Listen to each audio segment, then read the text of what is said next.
I was just going to make a joke about how this is the official podcast of Arby's sauce is good and Chick-fil-A sauce is terrible. Oh, how dare you!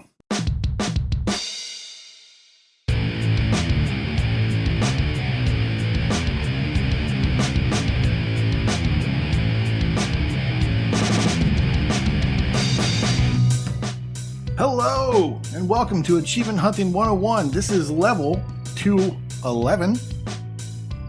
You'll notice no Big L. You'll notice no Matrox. You'll notice no Kenny. Instead, today, we have myself, KooshMoose, and an old guest that I shouldn't say an old guest. That's totally the opposite. A guest that used to be on all the time. Rawkerdude. Howdy. I'm back. How you doing? Once again. Thank you for stepping in. Yeah, no problem. I'm here at a moment's call just for you, buddy. Nice. Thank you.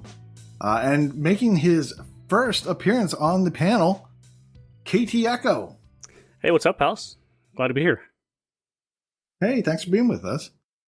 Now, what we like to do when we get someone here for the first time is we like to make them talk about themselves and introduce themselves to the community. Let us know, kind of your gaming background, where you came from, like what you like to play, how you got into achievement hunting, all that sort of fun stuff.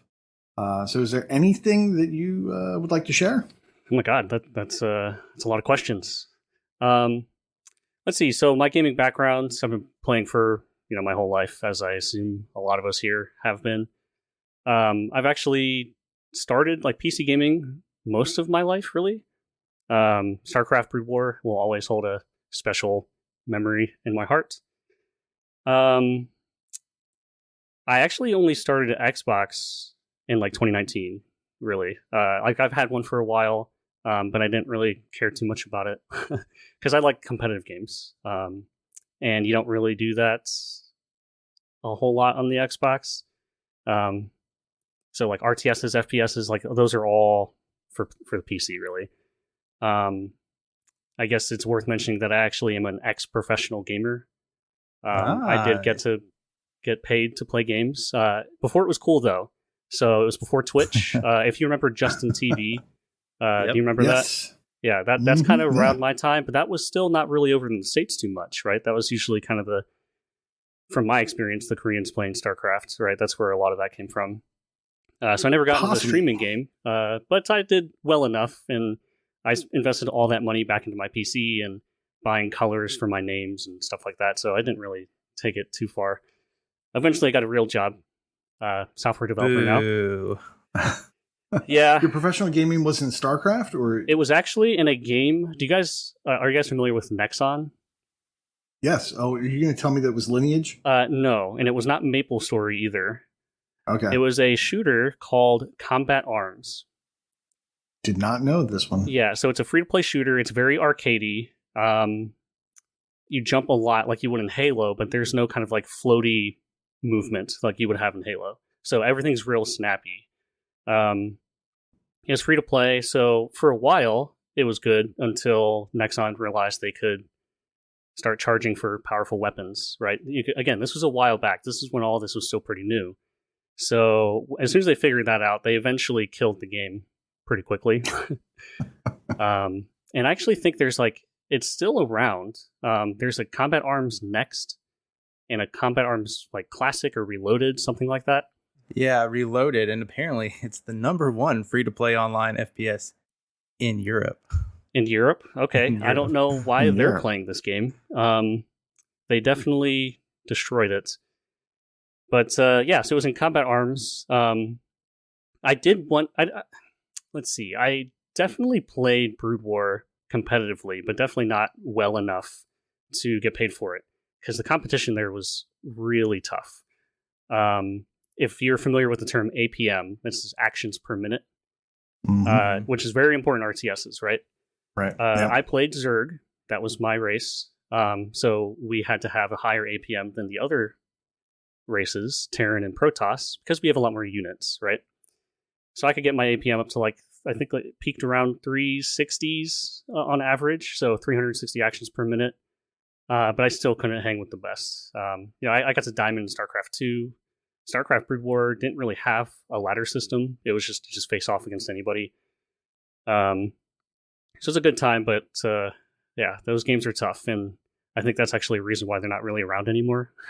RTSs are really hard. So go ahead. Yeah. So with FPS and RTS kind of being your professional genres of choice, do you find yourself nowadays playing those more than other types of games? Still, yeah, great question. Not really, and I think it's largely because of achievement hunting.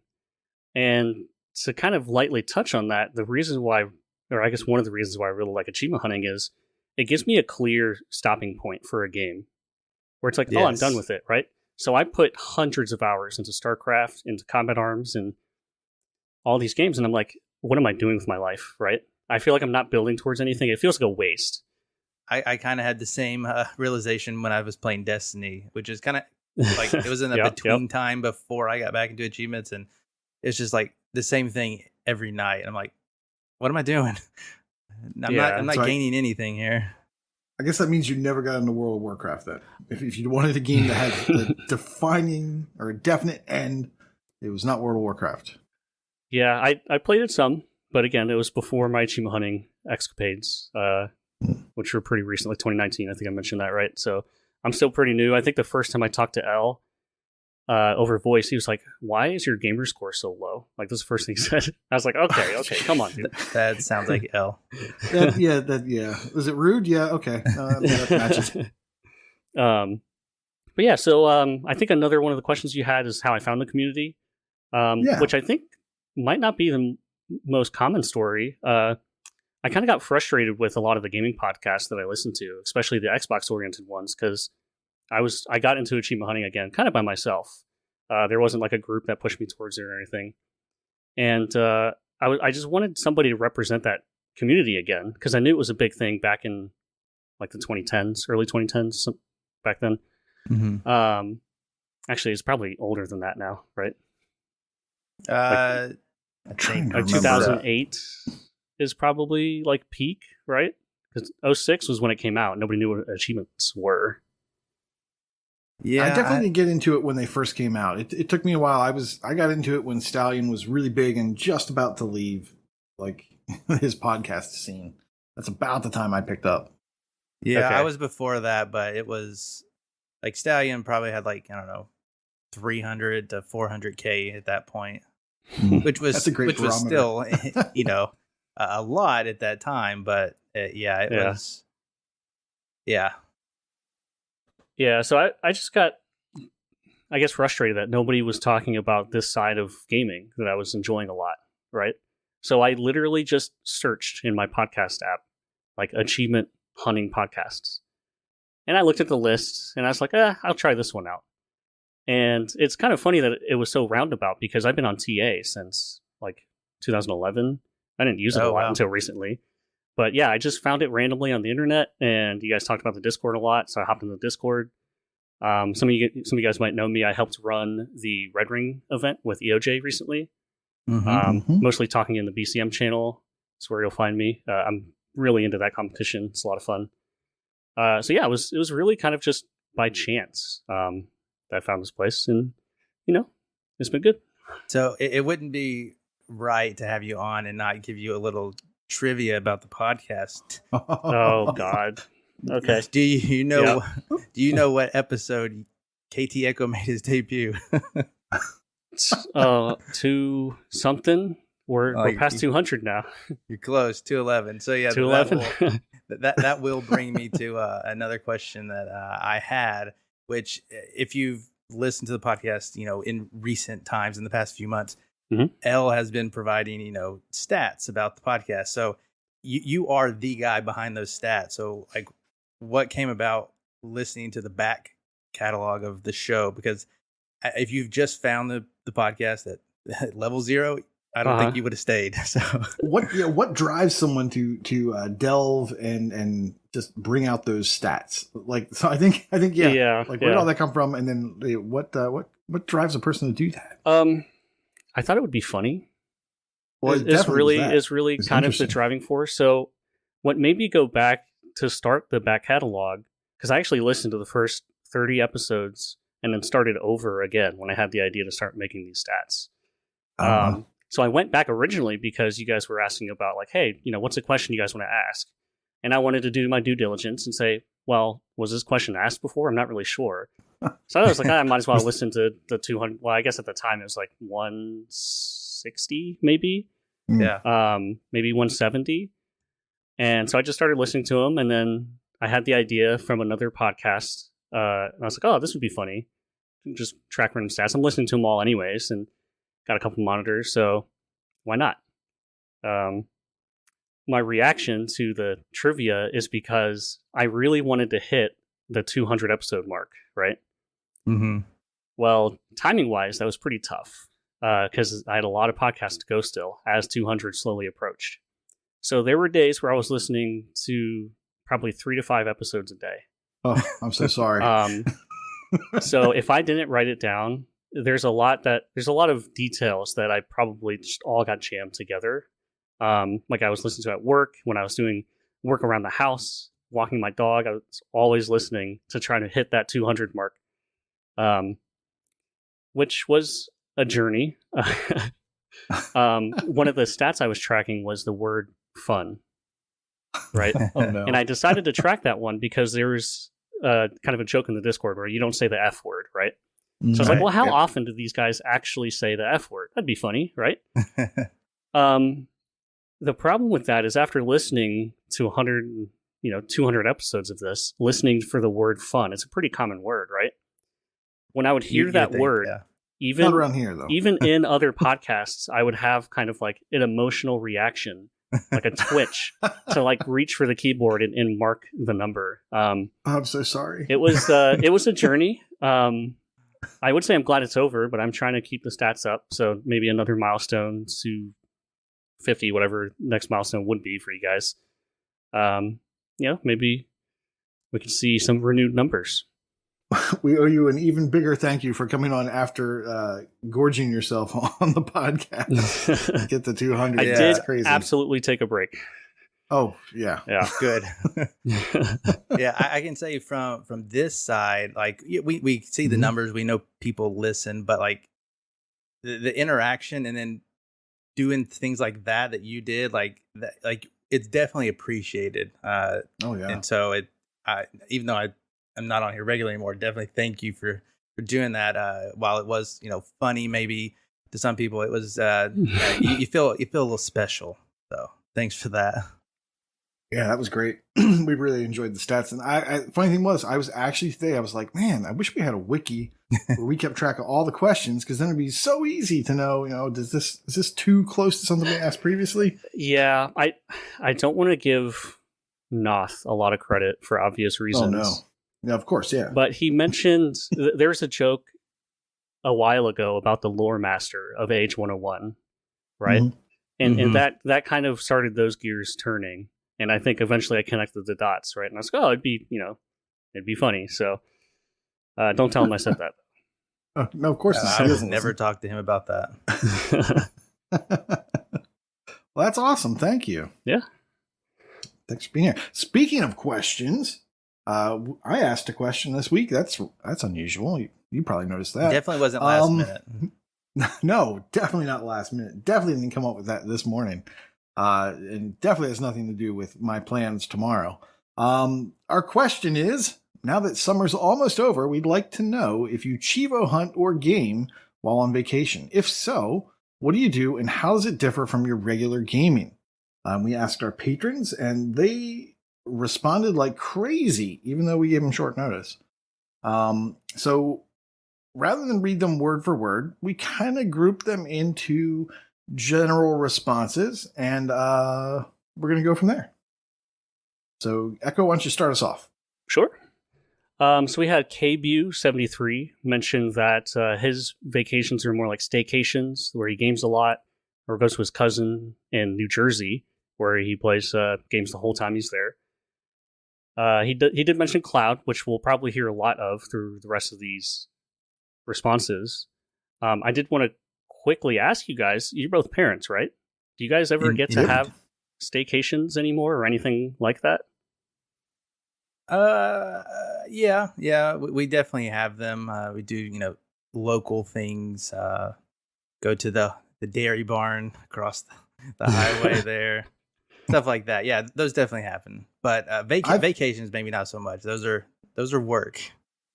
Yeah, I found that at the end of the year, I always have extra vacation days left over, and I end up just wasting them. So what I've been trying to do this past year is every vacation we have, I give myself 2 recovery days after, and that's my vacation.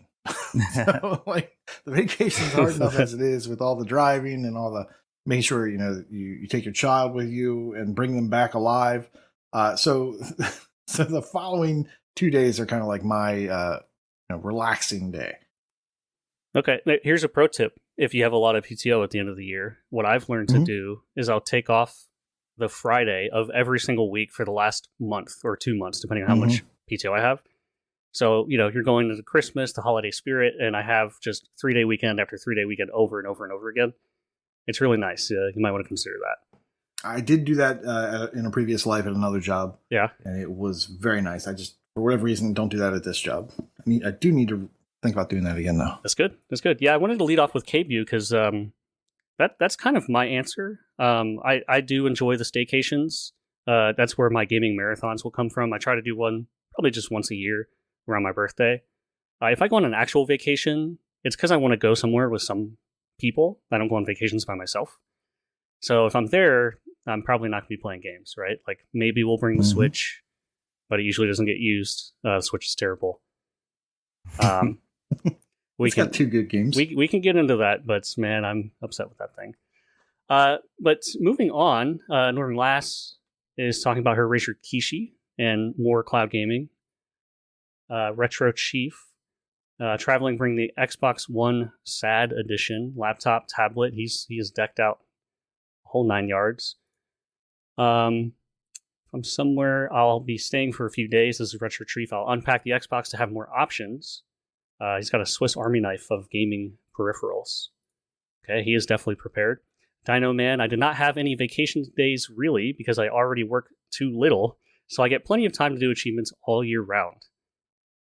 I'm jealous. I forgot to mention the category that you were doing was like these are our hardcore gamers, or our most hardcore people, most hardcore responses. These are the people that actually game during their vacation, which is surprising. Dino Man, Retro Northern Lass, and KooshMoose, hats off. Yeah, I'm in the filthy casual camp, if you will, along with Dino Bull, Ahizo, and Chewy. Whenever I go on vacation, typically our vacations are the beach. So a lot of R&R, and for me, just playing games that's what I want to do. But I don't really get that. So I always plan to play some games. I have my gear, but I don't always utilize it. This year, in a couple, it's like 60 days away now, we're going to Disney World. I'm not playing any games for Disney World. There will be no time. But Dino Bull, for example, when he's on vacation, he brings his Switch, which I do as well. But actually, the last year, I brought my Switch to the beach, and what do you know? That's when I found out the Ori and the Xbox Live integration isn't quite up to stuff. So, yeah, not a lot got done with that. It does go out of sync, and you have to start over if you haven't played recently. Yeah, I don't know what recently means. Yeah, I have not revisited Ori on the Switch because I feel like if I can get it working, I just need to play the whole dang thing in one, one relatively short session as far as days goes. Speaking of Ori and the Switch, Ahizo mentioned taking his Switch in case he ever decides to finally go through it. Well, word to the wise, Ahizo, do it all close together. And then Chewy, he takes his controller, or has on the last few vacations, with the intention of getting some cloud gaming in. But he has kids, and like I said, vacations with kids are not really vacations. It's more of a trip. Like you have some work to do, so you get what you can in, but it is hard to do it at times. And recently, like 6-8 months ago, my Android phone broke, and I do have a Razer Kishi, and I'm using an iPhone right now, and it doesn't fit for that. Doesn't work. Also, the iPhone, it's weird with cloud games. You have to go through the browser, which I haven't tried yet. You don't go through an app, but I don't actually like bringing a controller anywhere. The Razer Kishi is nice; it's real small, but I have not revisited cloud gaming since my phone died. So I'm extra casual in that regard. Have either of you done a lot of touch controls on xCloud? Every time I've tried it, it's terrible. On your phone, right? Yeah, I'm assuming. On my phone. Of course, that could have been on me. The first one I remember doing vividly was Hot Shot Racing. Not a game you really want to play on the cloud anyways. Yeah, no. So no. I think the one I played the most on where it worked best might have been Sparklight. When that was in Game Pass and was about to leave Game Pass. I actually played that on a work trip.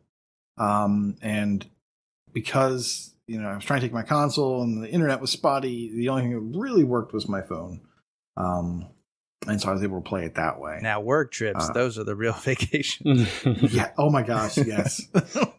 Like you make that call to the family, you get there for bedtime, and then just everything, it's just your time. So exactly. That is a vacation. Mm-hmm. No, I agree. I was wondering how I was going to bring that up. I find myself kind of in the same filthy casual category. And just like Chewy, and Corey here, Rocker, you were saying that you have the intention of playing, and it just doesn't always work out that way. So I definitely don't get a whole lot done during the day. Like maybe if people are taking a nap or there's a pool trip and I'm not going down there, I might get in a little bit. But I am definitely not achievement hunting. I'm not grinding out 100-hour achievements. I'm not going for kills or anything. Vacation time is for, are you ready? I'm trying to watch Echo here. It's for fun. For when I'm playing games for fun, that's on vacation. And typically that's at the very end of the day. We've gotten my daughter down to bed. My wife and I have watched some Netflix or something, and she's gone off to bed. And then I'm just sitting there unable to sleep because I'm used to staying up really late, and I'll get in like half an hour of a game. And then if I'm not feeling the game, because the internet is not always the best at the beach, or devices aren't working well, I'll just watch some TV or something. But I always have the intention of going, and once again, it's like every time I go to the beach, I'm like, oh, okay, I'm going to do Ori this year. This is the year that I do Ori at the beach. It just never happens because it kills my eyes to look at that thing. But the category I am going to read are the people who are responsibly adulting. These are people who go on vacation and they actually are adults, and they put gaming to the side for the most part. We have Umple Beast, who says, I'm on a vacation. I tend to be entirely on vacation. Don't take systems. Don't go out of my way to play games. Never really been into achievement streaks. That's the reason why. He never wanted to maintain the streak, which would dictate his vacation time. X the Hero, we know he's retired. He says, when I was streaking a few years ago, pre-xCloud, I brought my laptop to keep the streak alive, but I didn't play otherwise. Had xCloud existed, he'd have done that, but no need to worry about it. The vacation means a break from games. Vulgar Latin, also, vacation, Achievement Fest was his vacation this year. Generally doesn't game on vacation, and when he's there, he's with family or visiting a new place, and he can wait to get home to play his games. Legohead says he hasn't been on vacation for years, but he finally had vacation this year. No gaming whatsoever. It was time with the kids. Hatton also says, no gaming unless I find an arcade nearby, even then strictly for fun. His wife puts up with enough while we're at home. Our vacation time is her time. No gaming, no football, no getting paralytic, which I looked up, means extremely drunk and crawling through the door at 3 a.m. Windows are okay. GT Option Fan says, family time is definitely a priority. Depending on the vacation, the wife may take a nap, and when the kids nap, maybe I'll get some gaming in, or just have some brief gaming time with my son, but definitely not working on the grinds or achievements. And Creature Backwards, Eruteric, says, I haven't been on holiday since xCloud became a thing, nor since I got a gaming laptop, so I've never had an easy way to hunt while away before. He wrote a lot, so let me read here. With the xCloud and the gaming laptop available, it would be easier while away, but usually out most of the day while he's on vacation. He's vacationing, and by the time he gets back, he's tired, doesn't really feel like gaming. And he thinks it would be interesting to see what the contrast between vacations in the U.S. are with the non-U.S. folks. He suspects that the U.S. folks would go abroad more. The non-U.S. folks would go abroad more, which I think is true, making it harder to take consoles and stuff with them.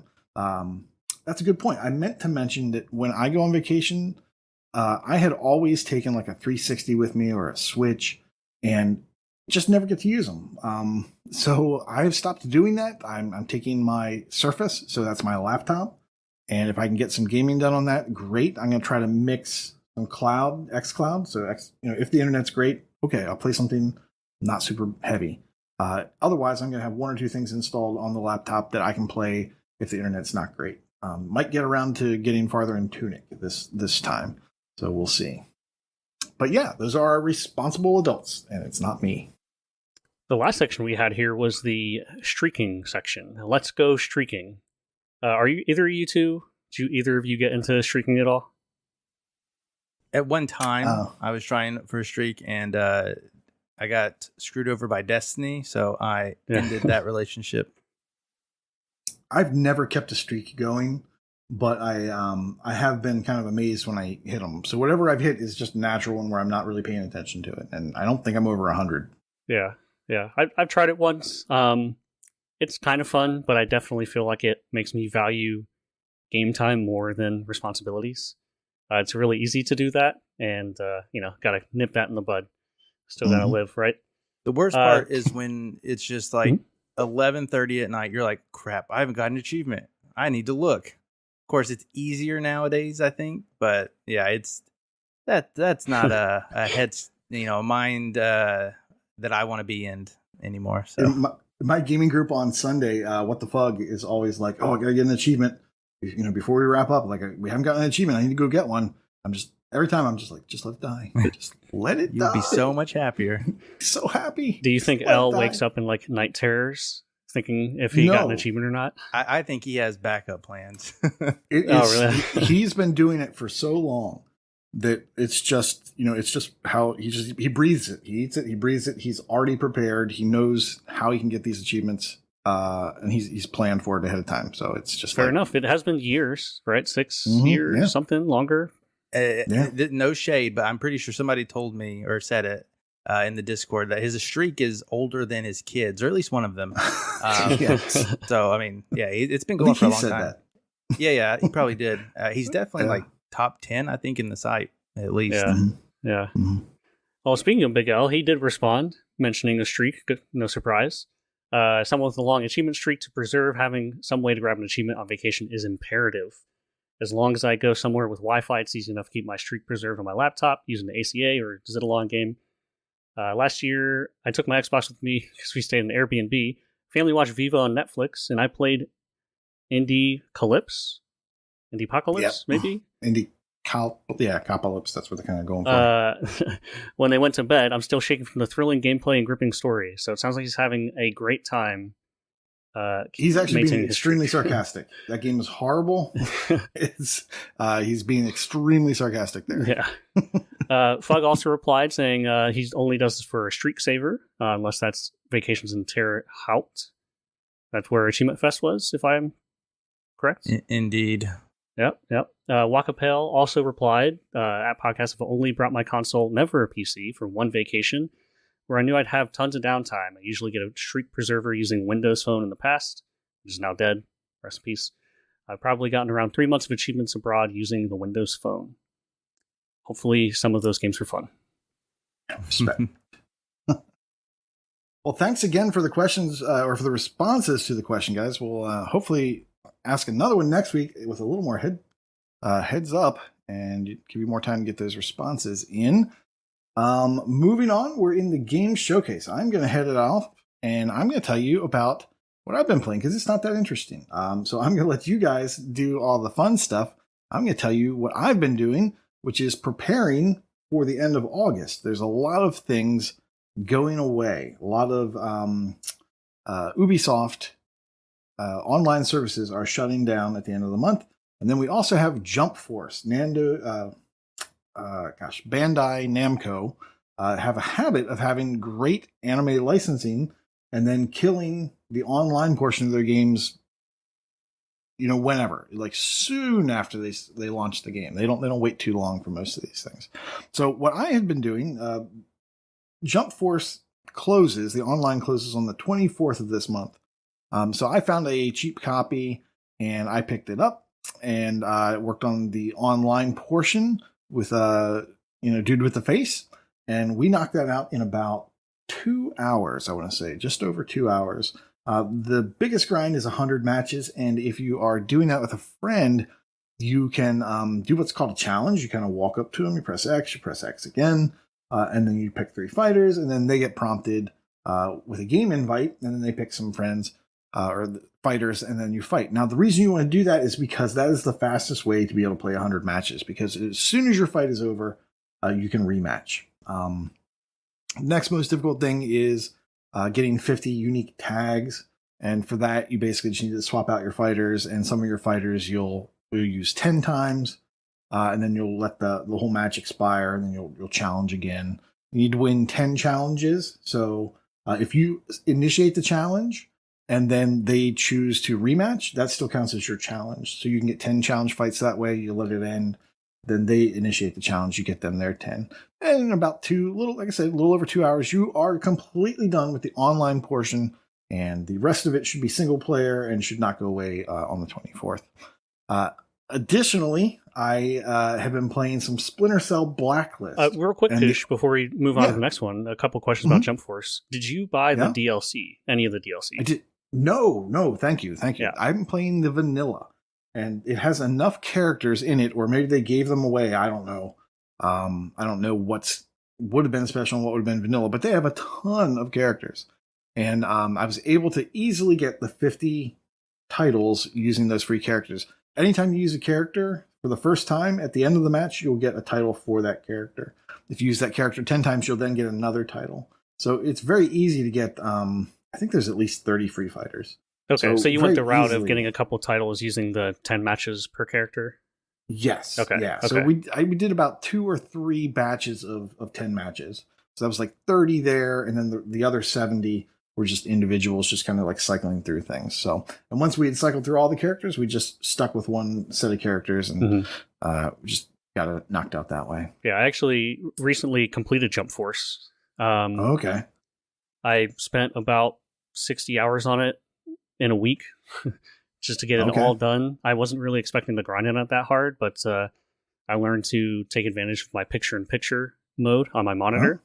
And I watched Netflix, or I watched The Office in the corner while I played matches over and over. And this is including the single player as well. So the whole game is done. So if you have any questions about that, reach out to me.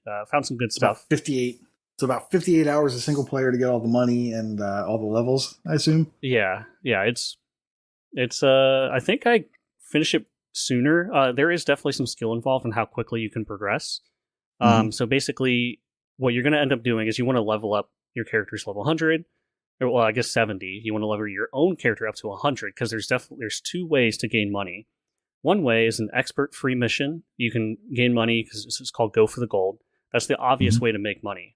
There is a guide here, so if you're paying attention, you'll know this. But if you get your own created character to level 100, you'll unlock another set of challenges, and that'll progress 14 times, and you'll make, I think off the top of my head, maybe 5 times the amount of gold per match than you would for the original Go for the Gold mission. So it's going to help you out a lot. So pay attention to the solutions there, or reach out to me. It was a fun completion. Unfortunately, it's getting shut down, and there are definitely flaws with the game. I can kind of see why it failed. There's some comeback mechanics which are never really fun in a competitive fighter. Almost immediately invalidated as a competitive game at that point. And the roster is just so big. There's a lot of different moves that, every character has their own moves, and some moves are unblockable, some moves are undodgeable, and you just have to learn. You just have to learn the matchup. And that's typical for a fighting game, but when you have, 80 characters? 30 plus. Like, 80. it's crazy. Is it 80? I might be thinking of Smash on that one, but there's definitely a lot of characters in Jump Force, and trying to learn those moves just through experience is not really that fun. But yeah, I'm not like super thrilled or looking forward to the single player grind, so I'm not going to try to get before the 24th just in case something snuck through. I won't be crushed, but yeah, I intend to play some games for enjoyment this on vacation, and also when I get back. I don't want to just be grinding, but we'll see what Game Pass does to me. They might announce something on the 15th or 16th, and then got to get right back on my bike and ride. Yeah, that game is best treated as a theme park. It's very fun to see all these different anime licenses. There's some really niche stuff in there that you'll probably never see in another video game. So just kind of learning what their moveset does. It was fun, but yeah. It's a good looking game. The special effects, the special attacks are like super cool. Like I don't know anything most of these things. I know a couple licenses, but the attacks were really impressive. So I think just from a graphical standpoint of an interest level, it's pretty cool looking. But yeah, I guess they didn't do enough or whatever. If it was like a 10-hour completion, I'd recommend it to anybody that was interested in the property. That's like 2 minutes per character. So the other thing I played was Splinter Cell Blacklist, and the multiplayer grind for this before the end of the month is super easy, assuming that you have someone who knows how to play a stealth game to help you out. The leveling and the multiplayer, for the most part, can be done solo in about, and once again, like an hour and a half, 2 hours, something like that. And then you will need another partner or a second Xbox to dual box the team deathmatch. You just need to win that one time. And then depending on what the weekly and daily challenges are, you need to get one of each. You may find yourself able to do that by yourself, or double box or get a friend and just both knock them out at the same time. Didn't take too long. And then you have to play 4 missions, which are available from the start of the game. You don't have to progress through the single player. And when I went ahead and did this, I did this with Whispering Clown.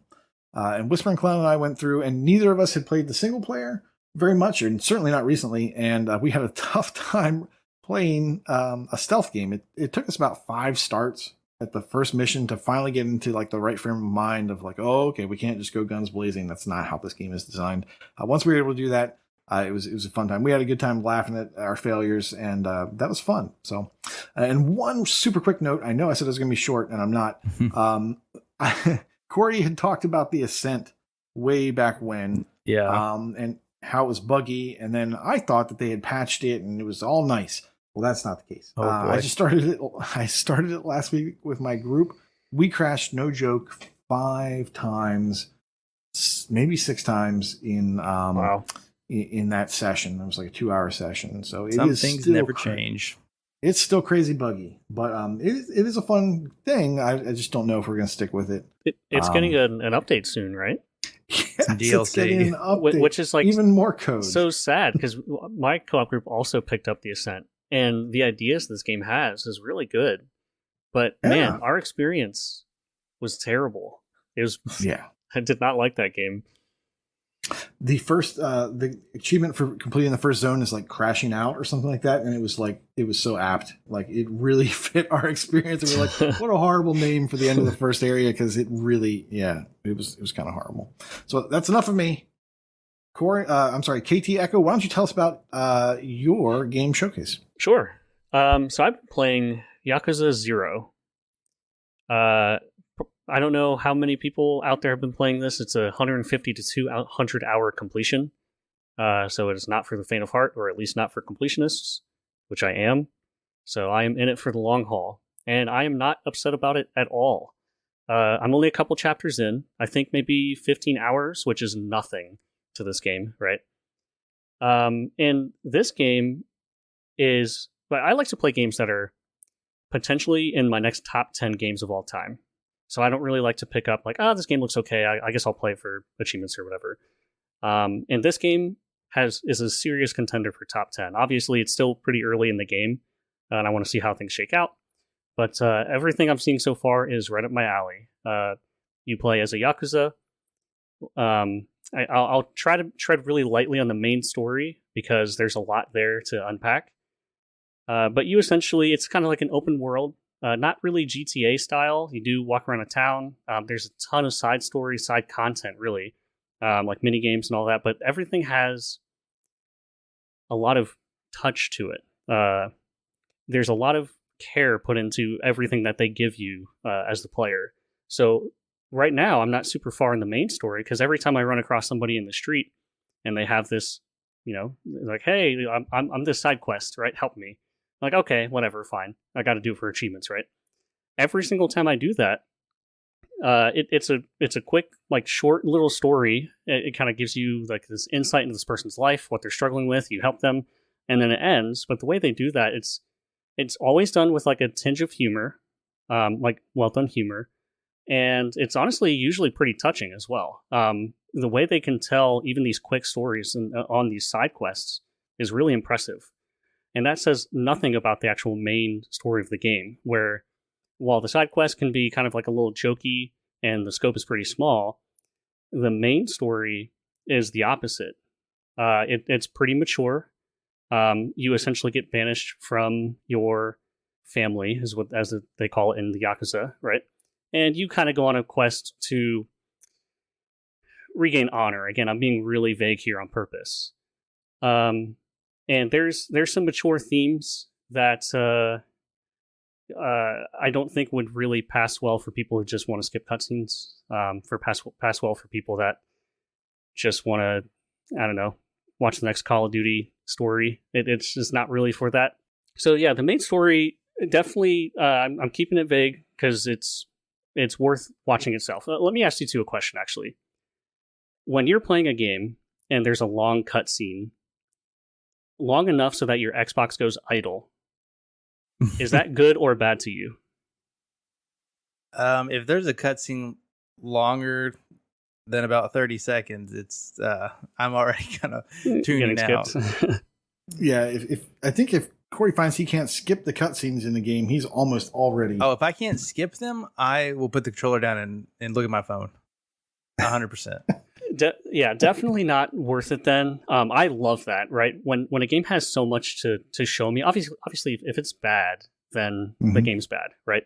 But if it's doing it at least well enough to be interesting and it's that long, I'm just trying to think of what the scope of this game will be in its 100th hour, right? I'm really excited about it. I will say that I had a short stint with Yakuza Like a Dragon, and I still say that I'm not done with it, but I only got like 11 hours in, which 11 hours in is nothing in the scope of the game. But I gave it everything. Like, I did watch those cutscenes. I never saw the Xbox go idle. But at the same time, my ADD probably has me like trying to move buttons and stuff, so that wouldn't happen. But at least with Like a Dragon, and I assume the rest of them are similar. Like it is everything that you said about Yakuza 0. I experienced with Like a Dragon. Like, it is engaging. I don't know where the humor level is. It is way up in Like a Dragon, which kind of draws me in. And of course, the actual gameplay is probably the biggest difference. But yeah, hitting those story beats, they do a fantastic job with their cutscenes, which are pretty much like mini movies, each chapter. Yeah, it's interesting. Go ahead, Koosh. Go ahead. I was going to say, you were. I think your question was about sitting through long cutscenes. One thing that bugs me is a game when you're trying to get into it for the first time. You're trying to get a feel for this game. Is this something I'm going to be doing? A lot of times I like to start a game towards the end of the day, and I'll just like jump in and try to get a feel for it. And when that intro experience has like really long cutscenes and a really long time before I can get to that very first save, it kills me. I hate that. Like, I want to be able to get in, get a good feel for it, save, and determine if I'm going to come back and keep playing that game. And that's kind of related to your question. Okay. Yeah, no, it's interesting you bring that up. Because this is definitely a game that I only play when I know I have a block of time to set aside and say, this is the game I'm going to play for the next 3 hours. I don't really think this is a game that I would particularly enjoy in like little bite-sized content. So I can kind of see if you try to start this at 11 p.m. and you want to go to bed in the next hour, it's probably not going to sit well. And honestly, I still think I'm still kind of learning about the game. Like, it's still kind of opening up to me even 15 hours in, which is pretty typical for like your standard JRPG, right? Tutorials at 60 hours, right? What's the gameplay loop like for a Yakuza? I don't want to go on too long, but like, is it hand-to-hand combat? Is it gunfights? Gameplay is another thing. That's Rocker brought that up, and it's interesting because that's actually the weakest part of the game so far, is the actual gameplay. I think it has potential, but right now it's a beat 'em up, right? And I'm typically not really a big beat 'em up fan. It just feels like you mash buttons. There's usually not a lot of depth to the mechanics, so I don't really enjoy it. Like the Shredder's Revenge game that came out that everybody liked, not really my cup of tea, and I'm really upset I have to get all those characters to level 10. It's just not fun. Like the first time through was a good time. You're set. Yeah, I'll get through another season of The Office probably. Now, Like a Dragon is more turn-based. Did you totally explore different. that, or are you trying to start from the beginning, or? Yeah, so because this series has a lot going for it, at least in terms of what I'm interested in, I kind of asked around and I looked around of what would be a great starting point for the series. And there's a couple places you can start. You can start on the first release, which I guess would technically be Yakuza Kiwami 1, if I have that right, which is essentially the first Yakuza. Yakuza 0 is a prequel to that, but came out after, right? And then Like a Dragon is also another great starting point, because it's kind of separate from the first, what would that be? 7 Yakuza, I believe. So there's a lot to the series. Interestingly enough, the Gamer website, thegamer.com, actually just did a story like 3 days ago saying Yakuza 0 they're really happy that they chose that as the starting point for the franchise.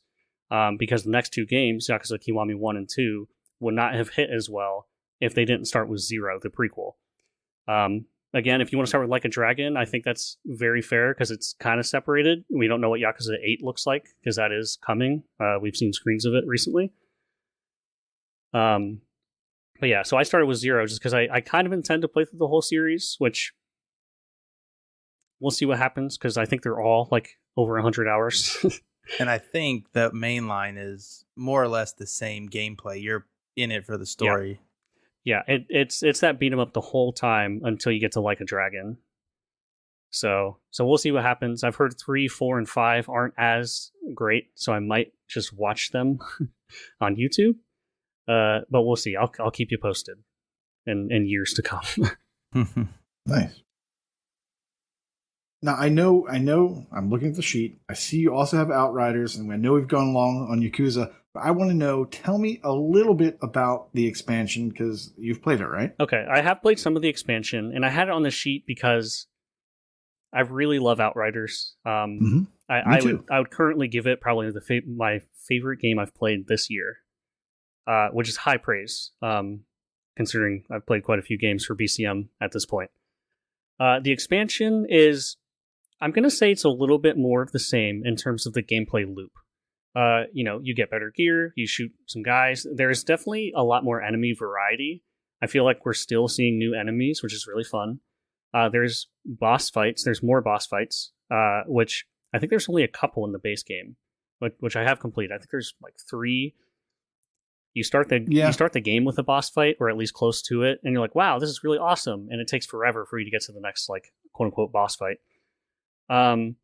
It expands on the story, which, is probably the weakest part of Outriders, admittedly. I've tried to read all the codex, which there's a ton, or whatever they call them in the game, and it just still doesn't connect.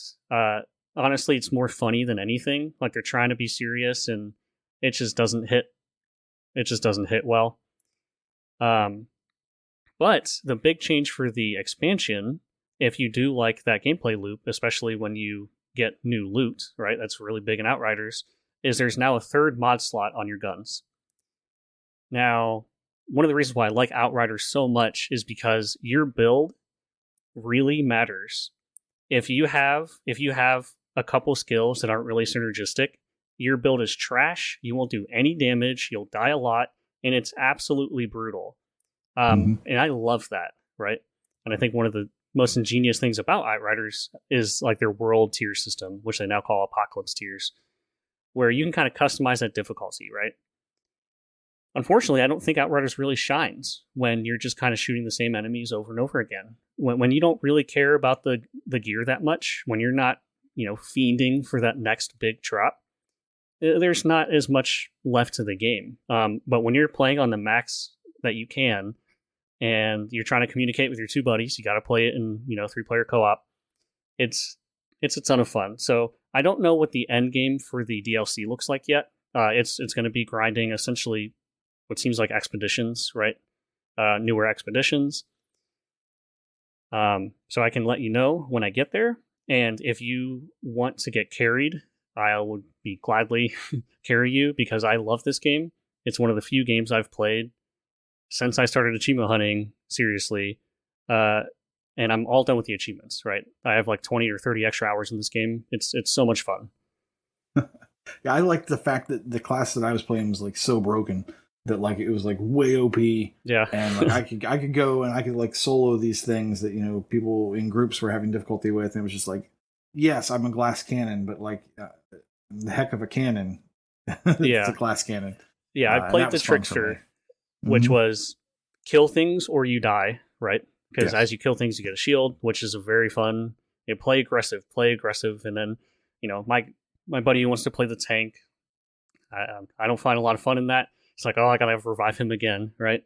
Yep. One thing I do want to mention is we actually intentionally waited to start the DLC to make sure there's just bugs and stuff like that. Just make sure all that's ironed out. Because as we know, Outriders did not launch in a very good state, which is kind of like the biggest sad story of the game, right? I feel like it lost a lot of potential players because of that. So we waited, and I did watch the subreddit for Outriders while we were waiting.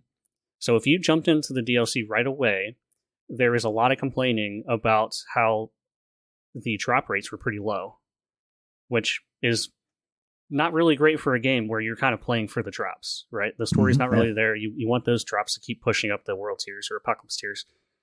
They did change that recently. I don't know if it was in the last week. I'd have to double check the date, but they did upgrade what the drop rates were. So if you were kind of farming and you just kind of put the game down because you just were sick of farming, give it another shot. You might find some better loot waiting for you.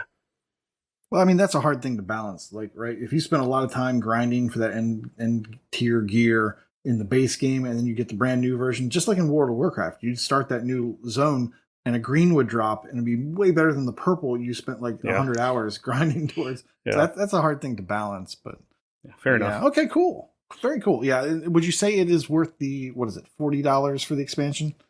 What it was? Okay, that's a great point, because the campaign, as far as we tell, is very short. Like the story content, if you're into that, it's like 2 to 4 hours, maybe, depending on how slow you play. There is not a lot there. The way I looked at it is I played this game through Game Pass, and I loved it. I'm basically buying the game. I actually bought the bundle where I got the game and the expansion pass, just because I wanted to support this developer. I like this game so much, I went back to their previous game, Bulletstorm, and had a ton of fun with that. That's a great game if you haven't checked it out. The stack, because the 360 original and the X1 remastered. Edition. So full clip. It's fun. So you definitely see the DNA. So if you just casually like Outriders, $40 is a huge ask. I don't think it's bringing anything crazy new to the experience that you didn't get in the base game. So if you're satisfied and you're not trying to get completion or anything like that, I guess I'd pass it. But if you like that gameplay loop, it's there again. Awesome. Well, thanks. That was Yakuza 0 and Outriders. Corey, what do you have? So I have a new game that just came out. And unlike last week when Kenny was all up in arms about power washing, I'm doing regular washing with an S. And as in regular washing, I'm doing laundry. Now, stay with me. The game is. I'm trying. The game is called Arcade Paradise, and I don't know the time or the era that it's set in. I think it's like early '90s or something like that. You have one of those old school like metal watches and a PDA that is kind of that greenish tone that you're kind of managing stuff on, and you are in this town where nobody really does anything with their life, and you kind of take over the family business of the laundromat. And you come in and it is your job to take I don't know why, like I've never used a laundromat, but I didn't think people actually washed your clothes for you there. I thought they did them. Anyways, you have to put the clothes in the washing machine, wait for it to finish. You have to put the clothes in the dryer, wait for them to finish, and then take them out. Yeah, that's the laundromat. You're thinking dry cleaning, where they'll take it and they'll dry clean. But I'm having to do that with these people's clothes, and but they gamify this. So with the washing, as much as you do, as quick as you do, you get ranks, and it's like a big fancy thing on the screen that says rank S, $30. But if you're kind of slow on the draw and it's sitting anywhere for a long period of time, you get rank C, $5. And so you want to be a little speedy on it. Also, every time you come in, every day, there are 3 pieces of gum stuck somewhere. You have to get those off. And there's like a meter that goes up. There's trash everywhere. You fill up your trash bag, you take it outside and you throw it. And they have like a little target. And if you get right in the middle, you get the most money. Trust me, the game it's fun, even though it sounds not. The whole gist of the game is you are not really jazzed about being in this laundromat that is your father's. And he's talking to you on the phone, leaving you voice messages, giving you lectures about how, this is kind of like your destiny and you need to take responsibility. But what you quickly come to find is that there are a couple arcade cabinets in the back that your sister or somebody in your family had put there at one point in time. And there's a lot of money in them. And you quickly find out these arcade machines make me a lot more money than the laundromat. And there's some very quick story beats where your dad doesn't think that that's like the future and to just do the laundry business as it was supposed to be done. But that's not your agenda and you're not going to follow that. And so you're juggling your time doing the laundry because you're trying to make some money at first in order to buy more arcade machines. You're having these chats with your sister throughout, and she's kind of encouraging you to kind of do your thing, and your arcade part of your business it starts to take over, and you at least me, I am starting to decline in where the laundry bits are. All of that to say, this is a management game at its heart. I am managing money and doing different tasks to get that money. I'm putting that back into the business by buying arcade machines. Eventually, I'm running out of space, and then I'm expanding the arcade part of my business so I can buy more machines and things like that. You then are allowed to set the machine setting, so I can set how easy or hard it is. I can set the price, and you get all these numbers to say how much income you're going to be making per hour and things like that, how many times people are going to play it. The other part of this game is you're not just doing laundry and buying machines. You can play all of these games. And I don't have the biggest knowledge of old school games, but there are a lot of old school like parody type games in here. There is a game called Racer Chaser, and it's kind of like Pac-Man mixed with GTA. There are cops instead of what are the bad guys in Pac-Man called? Ghosts. They're ghosts. There's cops chasing you. If they get you, you actually can shoot a music note at them. You have to find your car to get back in it and continue. But ultimately it's Pac-Man. Instead of picking up dodge, you're picking up money. There is a racing game. Those old school racing games that like it's almost like you're staying in one spot and you're kind of tilting, but the screen's moving. There's one of those. There is a Dance Dance Revolution type game. There's darts. There is a zombie twin stick shooter game. There's air hockey. You name it. Like there probably exists a game in here. Gyms of War people. There's like a match 3 type game in here. You're gonna love it. But there's probably a game in here for you to play. Now, why would you play these games? Well, one, you learn that if you play them, they boost the popularity of that game and more people are going to want to play it. There's also goals in each game. These goals, each game I think has 3 or 4, and some of them are actually difficult. Some of them you just need to play a lot in order to achieve them, but other ones you actually have to get good a little bit in order to complete the goals. Why would you complete the goals, you ask? Well, The goals equal achievements. Almost every machine, if not every machine, because I haven't unlocked them all, equates to an achievement. You need to do all the goals anyways, but a lot of them have their own individualized achievements for the game. Past that, there's a few story-related ones here and there. There's cumulative ones for picking up so much trash, picking up so much gum. One of the things that you guys might like, since you are kind of nerdy like me, when an arcade machine breaks, you have to go fix it. How do you fix it? Like all arcade machines, you pull out the computer chip and you smash real bugs on the chip. There's a toilet you have to maintain, and it turns it into a game, and you have to move the plunger around and plunge it, and it takes HP from the toilet or from the whatever stopping up the toilet. It just really gamifies everything, and it's kind of fun. But yeah, that's Arcade Paradise, and I'm still playing it. I'm like, I don't know, 15 hours deep into it. I don't know how many more games, like arcade machines, I can buy, so I don't really know if there's a set into the game. I think I'm about to unlock the last expansion, as far as I can tell.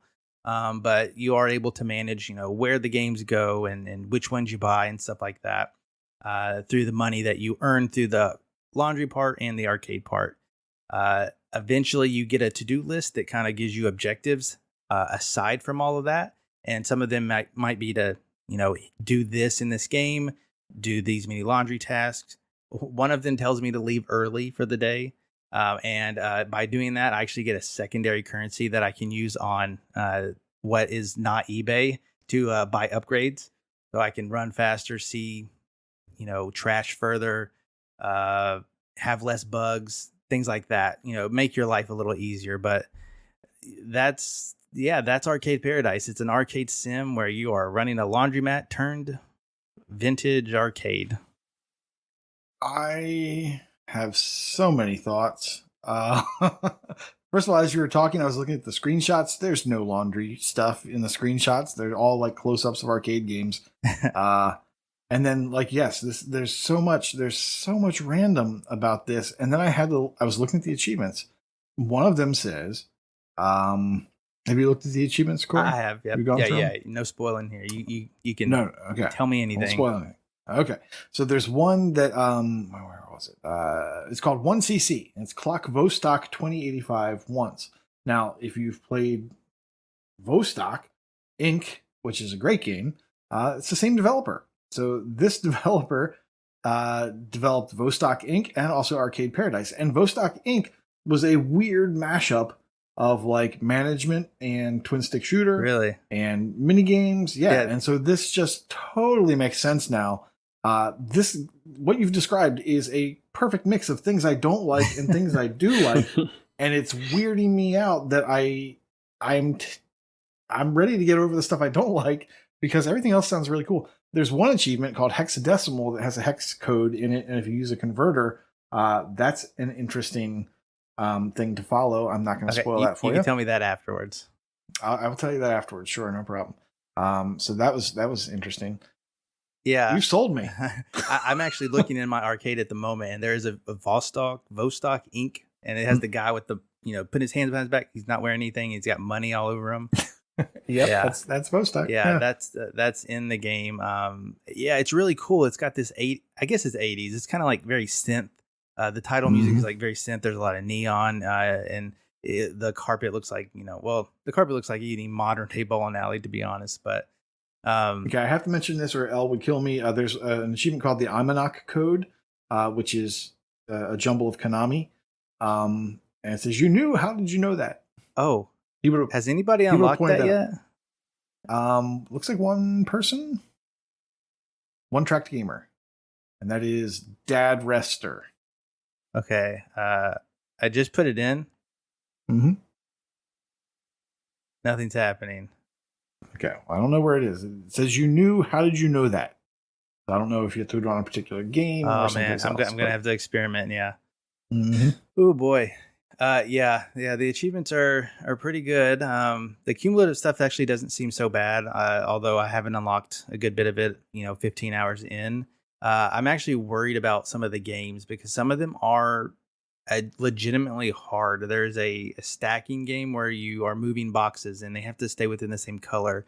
and you usually have like a pallet that you can offload at a time, so you can kind of move stuff around. I was doing that for one of the objectives, and I did not get far enough to get as many points as I needed for that objective, and I was only doing it for a few minutes, and I thought I was doing good, and apparently I wasn't. So I think, like, if you like a variety of games in your game, this is for you, but you're gonna have to like get fairly good with each one. Some of them are kind of roguelike-ish. The racing one I kind of mentioned, where the screen's moving towards you, you get some coinage and you can upgrade your ship, and you do have to upgrade it all for an achievement, and that coinage sticks with you each time. Like the Pac-Man one that I was talking about, where you're kind of racing, you need to clear all 3 cities and all 3 boards. If you quit out of the game, you get busted, you start back over, and so you have to do that all in one go, and it can be a little tricky and a little frustrating, to be honest. I'm also getting like a Ready Player One vibe off of this. I don't know, not having been in the game. Speaking of long cutscenes, there's no surprise I never made it through Ready Player One. Okay. Well, the book was better. I had a question about this. I feel like there's 2 different types of management games. I haven't played a ton, so maybe there's more. There's the management game that you play because there's a very clear goal. And once you hit that goal, it kind of improves the next time you go after that goal or something like that, right? There's something that you're specifically playing towards. There's other management games where it's almost like the goal is very secondary. It's more about the sandbox, the customization, making it yours, right? So examples would be Roller Coaster Tycoon or more recently like House Flipper. Right? Yeah. Mm-hmm. You can go straight for the goal if you want, which is probably what a lot of achievement hunters will do. Is there a lot of like customization in this game where you can make the arcade really yours, or is it there is not? You can change the layout, but and you can change like this, like I said, how much each play is, the difficulty. But other than that, you're done. I think this does have a finite end to it. Whether that's story related or what, I don't think it has the same staying power as something like Planet Coaster or something, Sim City, where you're constantly going to be growing this. Like I said, I think I'm earning towards the last expansion for the arcade, and once I have that, I'll probably buy like another 4 or 5 machines, I'm guessing, and I'll be done. And it'll just be at that point playing all these arcade games, completely losing track of the laundry side of the business, and that'll be the game. Okay. Very cool. Yeah, I'm sold. Yeah, I don't think it's going to be too much. I think it's like $20, which the amount of time it's going to take you, it's definitely going to be worth it. I have a feeling that it's a good Game Pass contender. It is published by Wired Productions, and Wired Productions also made The Falconeer, just the Deliver Us the Moon. I think both of those, Grip, I think all of those were on Game Pass. Not sure. It looks like they're about 50-50, if I'm right on those about their releases. So, it could come to Game Pass, but $20 is not a terrible price for it. Do you know it's 20? Because Vostok's 15. I don't know for sure that it's 20. Okay. Looks like there's a lot of variety, and so it might, I'm sold. Yeah, I mean, check out a trailer, and see if it's worth your time or worth your interest at least. You're definitely going to be for a little bit there, throwing in laundry, throwing it in the dryer, waiting for it, coming back, things like that. Picking up gum. Yep. You'll get really familiar with the. There's like 3 pieces of gum every day, and some days I cannot find the 3rd piece, and it drives me nuts. Because that's like you get like $20 for picking up 1 piece of gum. That's good money. That's awesome. Arcade Paradise, very cool. I will be checking that out. It comes out in internet time yesterday. So. Exactly. Very cool. Speaking of $20 being awesome, we're moving into sales. Corey, what do you have for us? Yeah, quick and easy this week. I noticed a Sometimes You game, which I don't normally recommend, but it's a Metroidvania game, and it's only $5. Escape from Tethys. It looks kind of like somebody's first video game, but I think at $5, it's definitely worth it. I enjoyed my time with it. There's a speedrun achievement, but by the time you 100% the game and ready to do that, then it's not that bad. I think there's probably videos or something. I did it. You can do it. You're good. Escape from Tethy's. Add it to your Metroidvania collection today. Nice. Echo, what do you got for us? Okay, I think I should probably start with a small disclaimer that I don't pay a lot of attention to sales normally. If I want to play a game, I'll just buy it. So hopefully none of these are repeated recently, at least. The first one I have is Rise Eterna. It's 90% off, so $2 down from $20. It's the lowest price it's ever been. This does come with a disclaimer, though. I looked it up. I've not played this game. It's got a 57 on OpenCritic, which in my book is not very good, right? So why am I still interested, and why do I think you should take a look? It's 12 to 15 hours. To me, that's short. It's a turn-based strategy. It's basically Fire Emblem with achievements. I'm a big sucker for Nintendo games that are not on the Nintendo platform. So I look at this a lot, and I still haven't pulled the trigger, so hopefully $2 is enough to convince someone to try it out, maybe if you're hunting one of those leaderboards, and let me know if I should pass on it, so I can no longer live in guilt. So this is a weird one. It does have two odd, quote unquote odd, because they're even gamer score. Well, actually, one is gamer score achievements. You get them pretty early, but just to ask, are you a person who cares about that?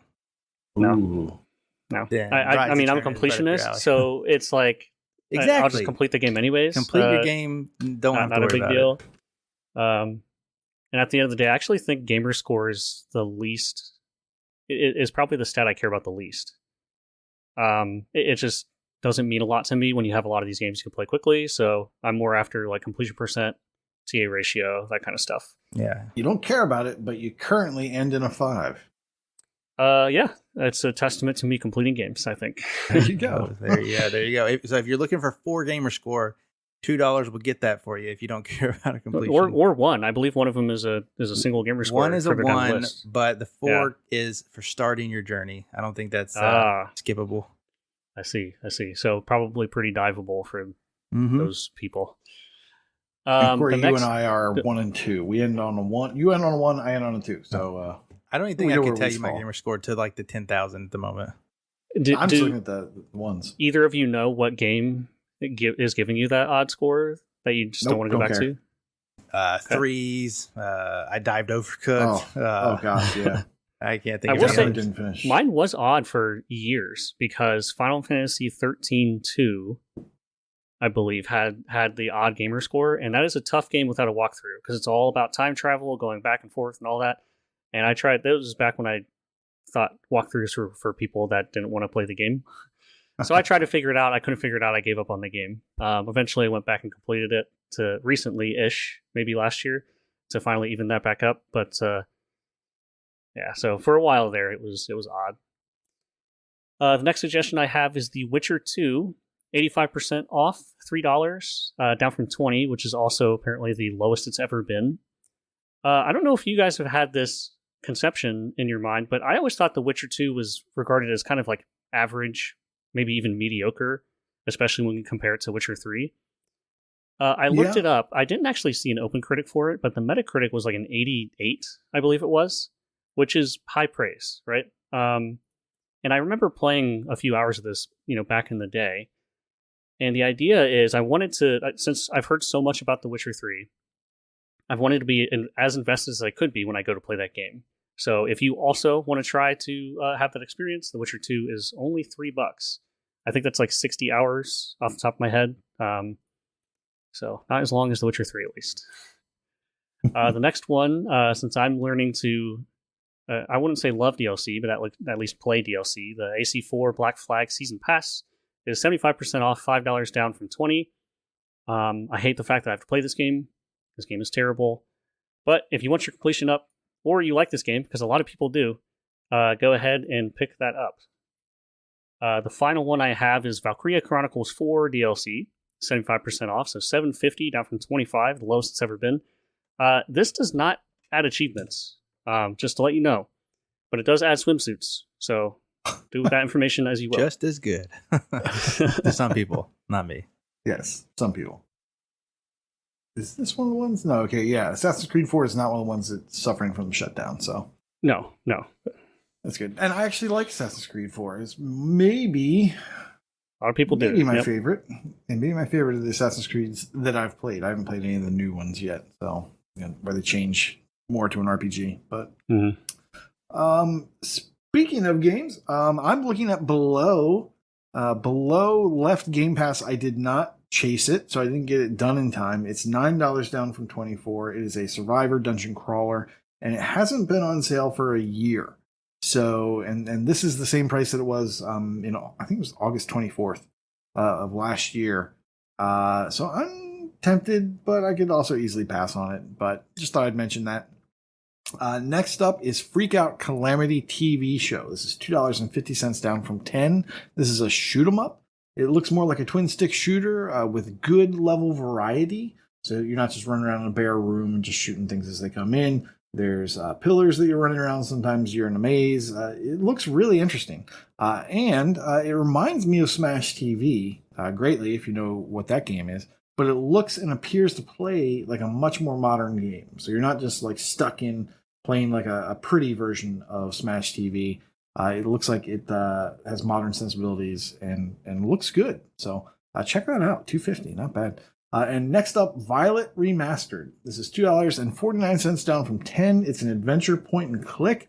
It's 4 to 5 hours. There is no walkthrough on TA. However, if you check out Steam does have a walkthrough. And I just thought I would also mention that there's another handful, like 5, 6 maybe, point and clicks on sale this week that if you're into that genre, you're chasing that leaderboard, a lot of the maybe lesser known point and clicks, lesser established franchises, you might want to check those out. I think they're all fairly decent sales for those. Now that we're done with what's a sale, let's talk about games with gold, assuming that you've already got that. For the month, we have Calico, which is available all month for the Xbox One, and Scourgebringer, which is available in the back half of the month, August 16th to September 15th. So that'll be, I guess, a whole month there. On the 360, you get Saints Row 2 up until the 15th. And then you get Monaco, which is a repeat from August 16th to August 31st. Speaking of Game Pass news, today, which is actually 2 days ago, 2 Point Campus is out on cloud, console, and PC. That is a management game that people really seem to like. It's got good humor. August 11th, and also accents. August 11th, there's Cooking Simulator, which I will probably watch a video of, but it's out on cloud, console, and PC. However, it currently has 3 unobtainables in the DLC. We also have Expeditions Rome for the PC, which I will stay as far away from possible until Noth tells us about some console commands. And Off-World Trading Company for the PC, same story there. August 23rd, we have Midnight Fight Express, which I am interested in checking out. It's like a cool brawler beat 'em up done by one person, but I think he ended up getting a lot of help towards the end from Microsoft. I'll be looking into that more. August 30th, Immortality. I don't really know anything about that. Do you guys? Have you checked that one out? I have not. Okay. Nope. Well, I'll check that out again next week or 2 weeks from now, I guess. Going away on the 15th, Boyfriend Dungeon for cloud, console, and PC. There's been a lot of chatter on the Discord about this game and the wackiness that ensues when you date your weapons.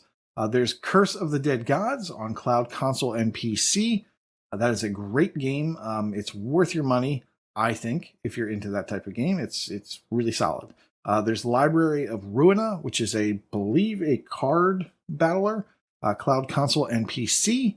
Then there's Starmancer, which is game preview on the PC. There's no cheevos, so we're not too concerned about that. And then there's Train Sim World 2 for cloud, console, and PC. And then, of course, a week or so from now, we'll be getting another batch that's going away. Just to add to the Curse of the Dead Gods, it is a Windows and a PC stack. Both are on sale this week for $10. It's a really good roguelike. I think it can hold ground to Hades. I'm just starting to get into Hades, so I can't do it, 100% to 100% comparison, but I actually think it is really good for a roguelike, and I kind of might like it better at this point. But yeah, it's half off, $10 for each version. And if you start it now, very low likelihood that you could complete it unless you're like a god at the game. So we'll check that out. And this is the lowest price it's ever been, $9. So you could wait till it gets to $5, I guess. It'd be a huge deal at $5, I think. But for sure. It should go on sale again if you don't pick it up this time around. And to add on to Library of Ruina, Koosh was right. It is a deck builder. That game I was pretty interested in, but it had it discontinued for a while. That is now seemingly fixed. There are a couple completions, 8 completions total, for a solid 23,549 TA. So I don't think a lot of people are completing this just yet. But at least as far as TA goes, there is no longer an unobtainable. So if you're looking at that before, that does seem to be fixed. Does it have an estimated completion time or not enough data? Not enough people. Let me go ahead and... It's a lot. take up. I'm sure it's a lot. Yeah, these deck builders are not short games. So we have 3 estimates. One estimate of 2 to 3 hours. One estimate of 120 to 150, and another 150 to 200. So this is going to be a while. That reminds me, I wanted to mention Monopoly Deal. I don't know why, just because it's not typical Monopoly. It's $1.49 down from $5, so I'm picking that up right now. Moving on from Game Pass and such, we're moving into Brag Camp. Echo, why don't you take it away? Sure. So we had Static has reached a new milestone of 200 completed games. Hawkeye Berry 20 with 300 completed games. Umple Beast, another 300 completed games. Retro Chief 1969, 650 completed games. Casual Exile at 750. Bomber 37 at 800. And Mental Knight 5 at 1,400 completed games. In streaks, we have Neon Prime currently with 50 days. Dunkos with 100. Zdrunken Monkeys with 400. EL Sock with 750. Surf Biscuit with 1,050, Unky Tim Fu with 2,100, Prue with 2,350, Planting with 3,300, Mad Eye Pad Eye with 3,450. In our streak birthdays, we have Elroy OMJ, currently celebrating a 5-year achievement win streak. All right, moving on to Gamer Score, we have RFC Ori. Sounds very close to Corey. 200,000 gamer score. Toby Lynn has double that, 400,000 gamer score. Jeremy DJ, 500,000 gamer score. Dave Bodum's at 1.2 million gamer score. And Redemption Denied, 3.3 million gamer score for the number 1 gamer score person in leaderboards, as someone would say. Crazy Catman is in the top 200 of the TA difference leaderboard for Casino. Luke 17,000 is in the top 500 for the TA difference leaderboard for Strategy. Northern Lass is in the top 1,000 for True Achievement leaderboard overall. And as well, she's also in the top 500 for the TA leaderboard for Educational and Trivia. And then rounding off this category, RPG Davey is the second person in line on the True Achievement leaderboard for Tennis. Awesome. Guys, this was a show. Indeed it was. We're done. If you want to check us out on the socials, on Twitch, we are Twitch TV, Age101. On Twitter, we are Achievements101. On Discord, we are discord.io/Age101. Please visit us there. That is where the most up-to-date, and that's kind of the most interactivity is on the Discord. Check us out there for sure. Patreon, if you want to throw us some money, and you can, please feel free to do that at Achievement Hunting 101 on Patreon's site. And on YouTube, we are Achievement Hunting 101. Like I said, this has been a show. KT, thank you for joining us. Corey, thank you for showing up and filling in. I will not be here next week, so I get to be a listener as well. Class dismissed. Bye. And out. Hello, AH101, and happy August. This is Neo21, and I am here with the July Year of the Vayner update. So for the Vayner of the month for July was Monster Sanctuary, given that it had a new title update and some more achievements. It was the most completed game for July with 8 completions, 6 of which were on Xbox and 2 of which were on Windows. The second most completed game was Carrion with 4 completions due to it leaving Game Pass. For August, the Vayner of the Month is Axiom Verge. There were 23 total completions in July, and in first place, we have J-Huns with 4 completions. Second was Freemhaven with 3, and in third was a 4-way tie with 2 completions each between Ben L72, Play Ultimate 711, Skeptical Mario, and Fisto Roboto. For personal stats, with the most TA earned in the month of July, in first place was Play Ultimate with 6,490. In second place was Freemhaven with 6,280. And in third place was Fisto Roboto with 5,339. Good to see Fisto Roboto making some progress. For most gamer score earned, first place was Ben L72 with 2,590. In second place was Skeptical Mario with 2,090. And in third place was Play Ultimate with 2,005. Quite a toss-up, given that there were very different people in first and second for TA versus gamerscore. I think that's the first month we've had quite a discrepancy between those two. And for achievements earned, in first place was Play Ultimate with 65 achievements. Second place was Ben L72 with 61. Third place was Fisto Roboto with 54. And just one short of that was Freemhaven with 53. One last thing, as a word of potential caution, Unsighted on Game Pass, which is a Metroidvania and was a Vayner of the Month a few months ago, was added into Game Pass at the end of September of last year. So if it is having a 1-year run, you might want to get that taken care of before the end of next month. Just giving you a little heads up. All right, well, that's it for the July wrap-up, and I will talk to you next month for August. Welcome, everyone, back to doing some interviews here at Achievement Fest 2022 in Terre Haute. Is it Holt? Hot? Holt? I don't know, whatever. Terre Haute. It's not very hot, though, in Indiana. So I am joined by an amazing, wonderful, long-time OG member of the Achievement Fest community. It is no other than someone that I hadn't talked to in a long time. It's been a minute. Yeah. P-Tart, how in the world are you doing? I'm doing good. We are definitely super long overdue for talking. I know. Yeah. Was the last one where we talked about your amazing 500th completion? Yeah, and how much I love train games. That's crazy, yeah. So you drove, right? You didn't take a train down here today? I did not. All right. Oh, wait, no, we recorded with Alex and we did the game show where I came in because he decided to quit too early. Yes, I recall. Okay. Yeah, I couldn't remember the order of operations, but yeah, I remember KT Echo put out a list of who had been on there so many times. Did you see how many appearances you had? I think I was at 7.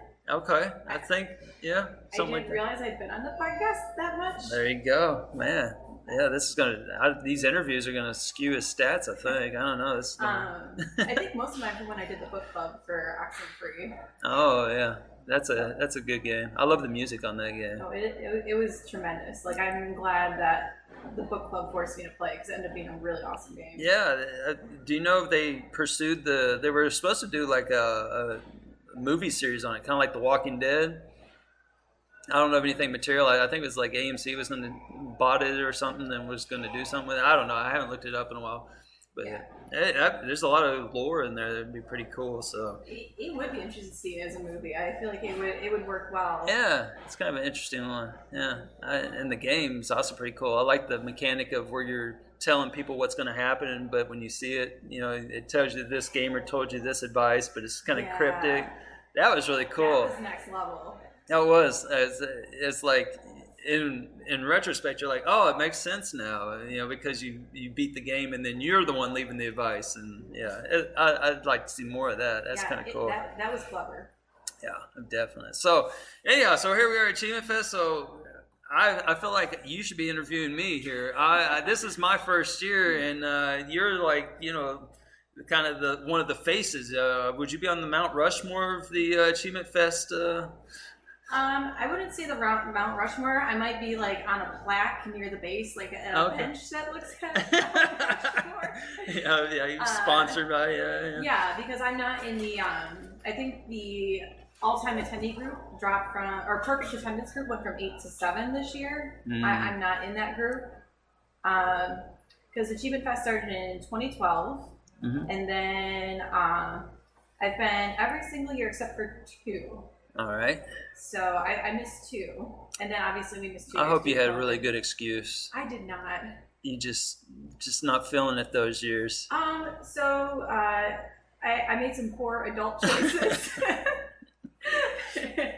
Those catch up to you, yeah. They do. Yeah, that's the best way I could say it is, yeah, we made some poor life choices, allowing us not to be able to go. And sorry, I did not mean to just play footsies with you. Oh, yeah. Hopefully the podcast listeners are not getting too aroused.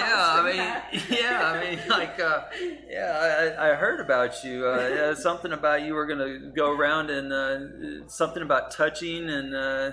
it seems like you've left quite an impression here. I did get a 4-man hug this morning. Oh, wow. I didn't get a 4-man hug.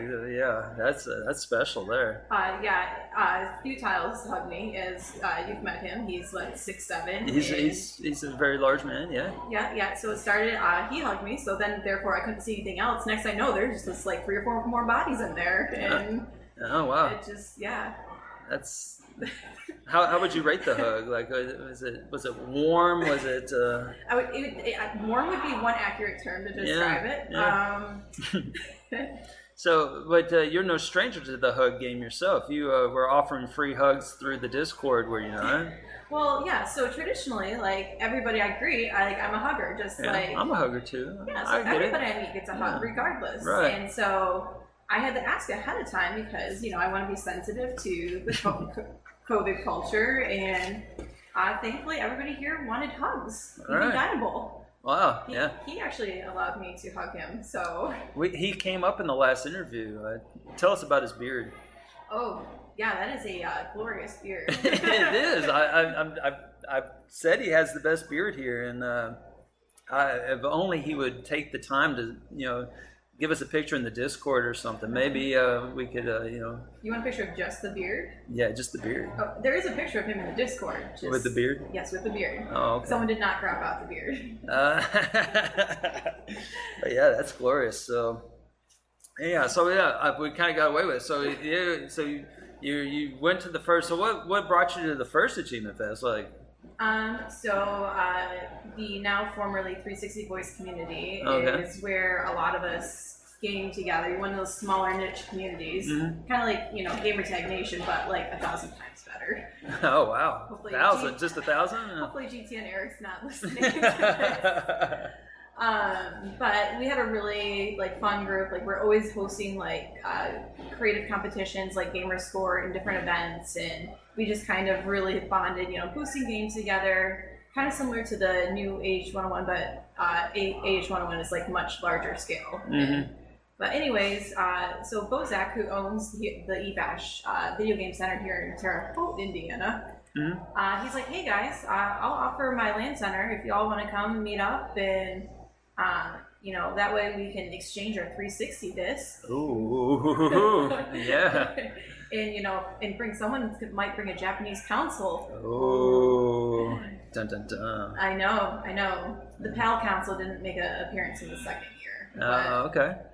But anyways, great way to just kind of exchange our resources, meet the people we've been gaming with for quite a few years, and I remember driving with Mr. Petart to the first one and going, this is kind of weird. We're driving 4.5 hours to meet up with strangers that we met on the internet. Yeah. But I thought it was going to be kind of a meet and greet, but it did not turn out that way at all. I had an absolute blast, and I went, I think, the first 3 or 4 years until poor life choices happened. And I don't know. I love this event. I look forward to it every year. It's so fun meeting the people in person that you've been gaming with, and it's just a nice time to get away from home, just chill, play with games, be around people that don't think you're weird for hunting imaginary internet points. Yeah, for sure. And you're probably always going to find someone that's a little more extreme than you. the magic guitar and everything like that? Would you? We don't speak of the magic guitar. Okay, never mind. That didn't happen. that was with the ghost in there, you know. No, there's just a chair that's really good at playing guitar here. Okay, yeah. A magic chair. Yeah, it is a magic chair. All right. You set some mysterious device on this chair, and it's really, really good at rock band and Guitar Hero. That's awesome, man. I like those chairs. That's a pretty special chair. Not as special as Bob's chair, but that is. I'm assuming that made it in his interview. Yeah. I don't know exactly where the chair came from, but it is definitely special. But he did explain the story behind the special chair. So yeah, him being special. He is and special. super. Yeah, he is super and special. But fun fact, the chair came from the other. Because as you know, eBash owns like 4 places in this mall, and 2 stores down was a Princess birthday store. Okay, I was like, it was definitely out of place. So yeah. No, someone went in the Princess store and brought that down for Super Bob. Wow, that is special. So we have yet to find a tiara for him. Okay. We still got some time. Yeah. So your Achievement Fest history. So what is it that you've been coming for a while? So surely you've pretty much played all the D-listed stuff, all the different consoles and all that. So what's your focus here this year? So having it be like my history being on 360 voice, emphasis has always been gamer score, and I feel like that's just kind of where my default thing is. I want to lay down as many points as I can while I'm here, because it's like this is my one time a year that I don't have interruptions. I get to borrow other people's games and just really cranked out, lay down some gamer score, which I've done very well at this year. Yeah, I've noticed. Anybody that has seen their feed recently, there's a few entries on there. Just a smidge. I mean, that's been my focus, but honestly, like, I'd say this one I've actually socialized more than like actually played games, which has been really nice. I would say I think it was about Friday evening before I actually saw you sitting down in a chair actually playing anything. Yeah, it did take a minute. I sat at my own console and played House Flipper for a minute, but then I kind of flitted all over it as people were coming in and talked to them and gave them hugs. And but you were the greeting committee for me. You were right there. Yeah, I was standing at the door just waiting for you to appear. That was amazing. I really appreciate you doing that. We coordinated that for weeks, you know. Yeah, though the choreographed dance that we routine didn't really play out too well. No, it got a little awkward and a little, but still effective. Yeah, so... Yeah, so you said you copious amounts of gamer score. How much have you been up to? When I woke up this morning, I put down nearly 23K. I came to count for today. I just got rolled out of bed and scored 20,000 gamer score. Well, and as you know, before lunch. I developed a new sub goal while I was here. I realized that I was slipping on the visual novels for Michigan. Man. And so before Achievement Fest, I was number 15, and I'm currently floating at number 4. So tell of your unfair advantage here. You've got all the hard ones out. The hard ones with massive air quotes there. Yeah. I do. I am very fortunate. I do own a Japanese console, but because of Achievement Fest. I've never purchased a single Japanese game. They're expensive. They are, but and that's another thing that's awesome about this community is everybody's willing to share their resources or willing to step in and help on an achievement. Like I've gotten a lot of help, not from magical chairs, but from actual human beings. In some of my music games, but I think that's the other thing I really enjoy is everybody's willing to help out. They share their plethora of games. Right. Though we're seeing less people come in with boxes and boxes and totes of 360 discs. Right. Yeah, for some people that's kind of the allure is like the delisted stuff. That's all I've been playing, and others, it's just hard to find 360 games. And I mean, Bob was looking for Avatar, so I was like, I could have brought that, but It seems like everyone has something different. So for me, like I haven't been gaming for a tremendous amount of time, but I have an obscene amount of easy point games. So that's kind of what I brought with me, even though a couple of people have been taking me up on them. So. Yep, some breakfast-themed person with game tag may or may not have been part of your console for a significant amount of time today. You've been there longer than I have. So, yeah. But, you brought the magical R2-D2 console. I did. Any stories on it? How many Achievement Fests has it been to? It has been to, I think, all of them except for the first one. Oh, fun story. Thomas did the world record attempt on that one. Oh yeah, or the actual world record that took. Yeah, tell people about that. That's really cool. You should definitely brag on his behalf. I'm sure you had a big part in it anyway. Actually, I was his second player. Yeah, so Guinness allowed people to come in and like be a second player if the game allowed it. But I guess backing up is the Guinness World Record attempt is actually really difficult to get it to stick. So we, at Achievement Fest, we've attempted it 3 times. We did it the first year in 2012, then 2013, and then 2014 we missed that year, I believe. So Thomas did it the first year. It didn't stick because this is the world record for what? This is a world record for the most gamer score earned in 24 hours on an Xbox 360. Okay. You have to start with a fresh tag and no preloading. All right. So for all the haters who are like, oh yeah, on 360 you can put down like 75K, but you have to start with a fresh tag, no preloads, nothing. Like you have to show like in the video recording that you're starting out. Like create a new tag from scratch. Yes. Gotcha. Yeah. So that is what he did.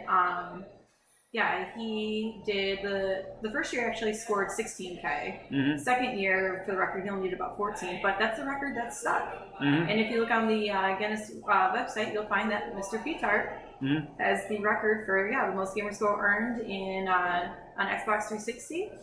And then we also did a group record. So Thomas actually owns 2 Guinness World Certificates. Oh, nice. So, I mean, I know you've always wanted to be in the presence of greatness. Oh, man, yeah. So, yeah, I also have a certificate from doing the group record as well. And where are these prominently displayed in the Petard house? They are in our gaming room. They are framed and hanging up. Fantastic. Yeah, it would take me a minute to find the picture, but yeah, they are framed and displayed proudly in our little gaming nook that we have. Wow. Okay. So, is that the resting place for the R2-D2 console, like between them, since the unsung hero of the adventure? Sadly, our R2-D2 console just kind of sits next to our 2 X-Bones, and then the Japanese console takes up the 4th slot. Oh, okay. All right. So it's still is part in the mix. Yeah, and sadly, it doesn't get a lot of attention. So I'm glad it got so much use this weekend. For sure. I mean, that's one advantage to newer comers into gamer score is I've been doing this a long time, even though my gamer score doesn't reflect that. But I have quite a few, delisted and old 360 games, because back in the day I used to buy a ton too and just not play it, Oh, yeah. I mean, who does that? Who does that? Right, yeah. I have a crap ton of games you've never played, yeah. Yeah. Yeah, I can't relate at all. That's... So I got really bad about that, and so I think it was 2021, I did not buy a single game the entire year. Nice. So that was the backlog year, huh? Yeah, I actually did. But then I re-upped my Game Pass. You relapsed. You had a relapse. Well, not a relapse. I just played Game Pass games instead. It's not technically buying. But... Right. Yeah. I mean, did this have anything to do with them releasing Train Simulator 2 onto the Game Pass? Absolutely. If they ever come out with Tracks 2, I'm gonna have to take time off of work and Oh man, that's gonna be intense. Yeah. I mean, because you know how much I love those trains. I know. You could even shoot for first completion or something. Yeah. Sky's the limit, or the rail's the limit. Yeah. Yeah, I have never had a top 10 finish on TA. I came close once with Jillian Michaels' Fitness Adventure. Oh, what number was it? I was 11th. Oh wow, that is close. I just had my first. Nice. Yeah, it was a Strong Moon.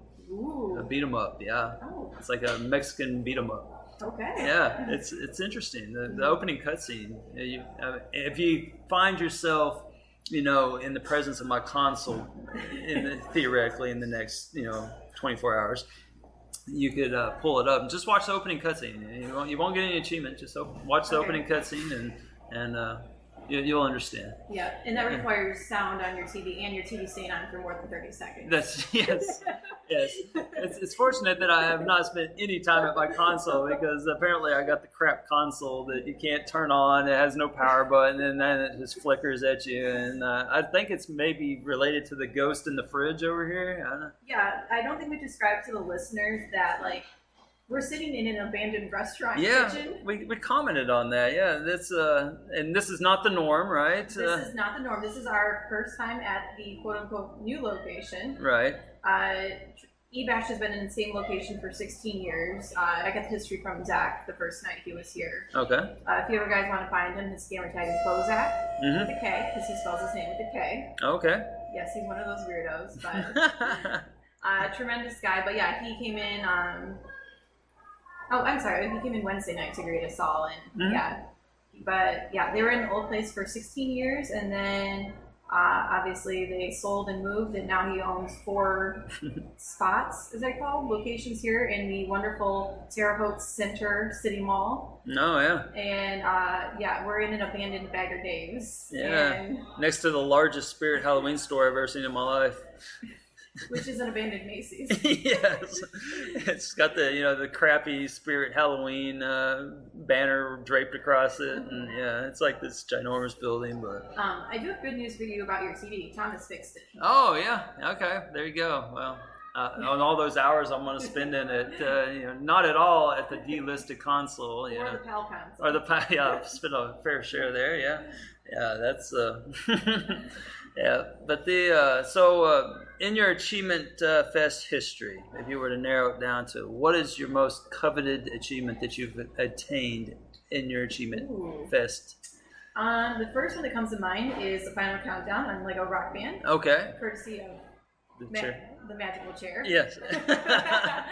That one pretty much captures the essence of Achievement Fest. Yes, and that is where the asterisk was born. Oh, nice. Yes. Did anybody tell you the history of the asterisk? Oh, no. Because I don't know if you noticed on the back of your shirt, it said the return of asterisk. I did not. Okay, so you might have to bleep out some names here in your edit. Yeah.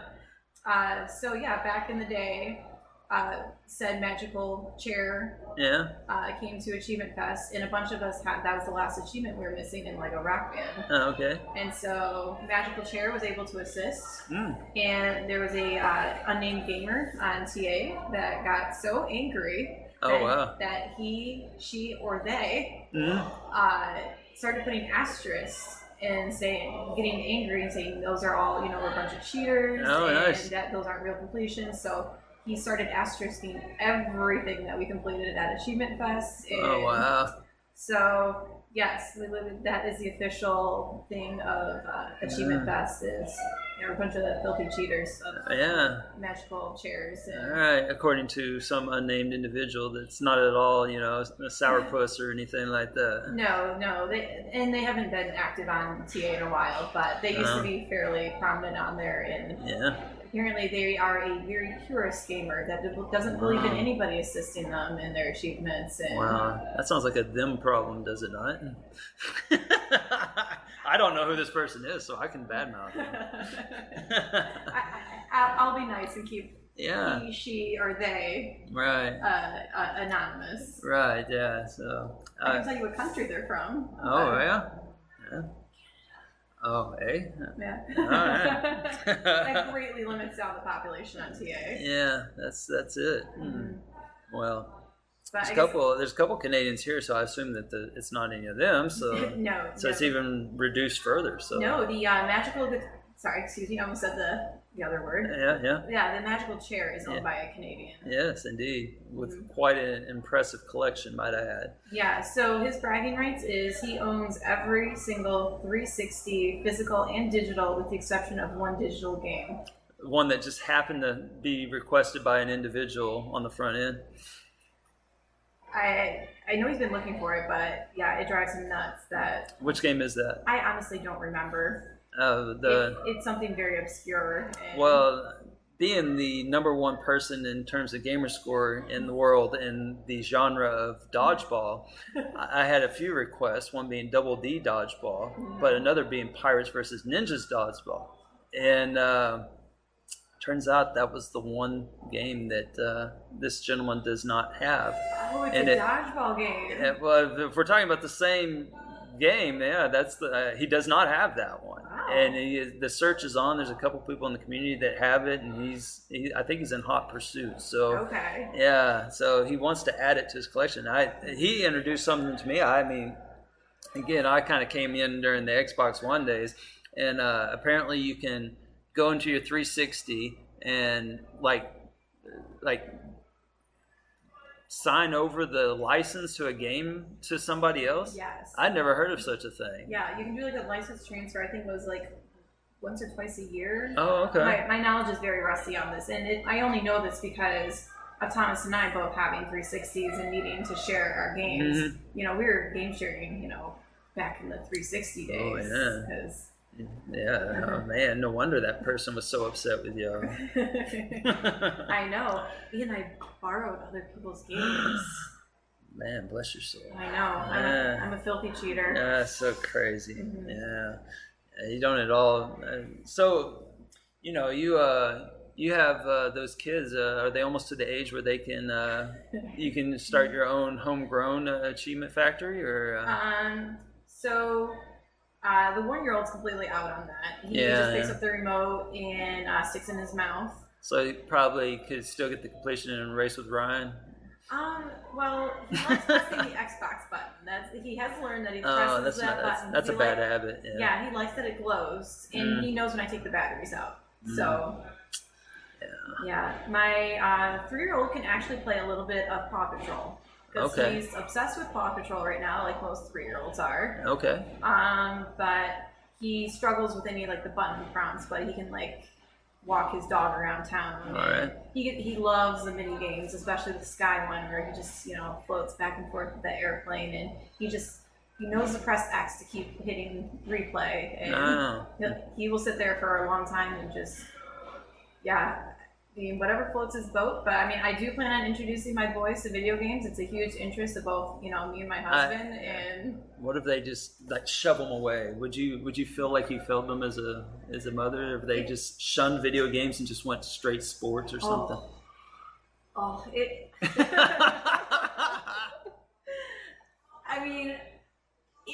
feel like Or they pick up a violin and then you're like, oh, no. I feel like just seeing some of the other people here, the kids of gamers seem to naturally fall into gaming as well. But I don't want to be like, oh boys, you're forced into this. If you want to play sports ball, that's fine. I want you guys to try and figure out what you like to do, and that's so supportive of you. Yeah, I want them to be able to try and do different things in life. And you may not know this about me, but I wanted to do cheerleading in middle school. Oh, really? Yeah. Oh. Yeah, I'm not. What happened? Mom said no because that required extra, time and efforts, and the school bus wouldn't take me there and back. Well, you may not know this, but I was a cheerleader, and they called it a crew leader in high school. So I did it my senior year of high school and my freshman year of college. Now, what's interesting about this is, the reason I got into it is because I was a teenage boy, and that's where the hot girls were, and so that was kind of what got me into it. And I lifted weights, and so I had some strength, so I was like, oh, it's a natural thing. And so when we were done in my senior year, they disbanded the crew, and they didn't. That was the last year they had male crew members. They said, we don't want this anymore. And so I thought that was odd. And then I got to college, and I was the male cheerleader my freshman year. And then my sophomore year, they disbanded the male cheerleader program. Are you noticing a trend? I did.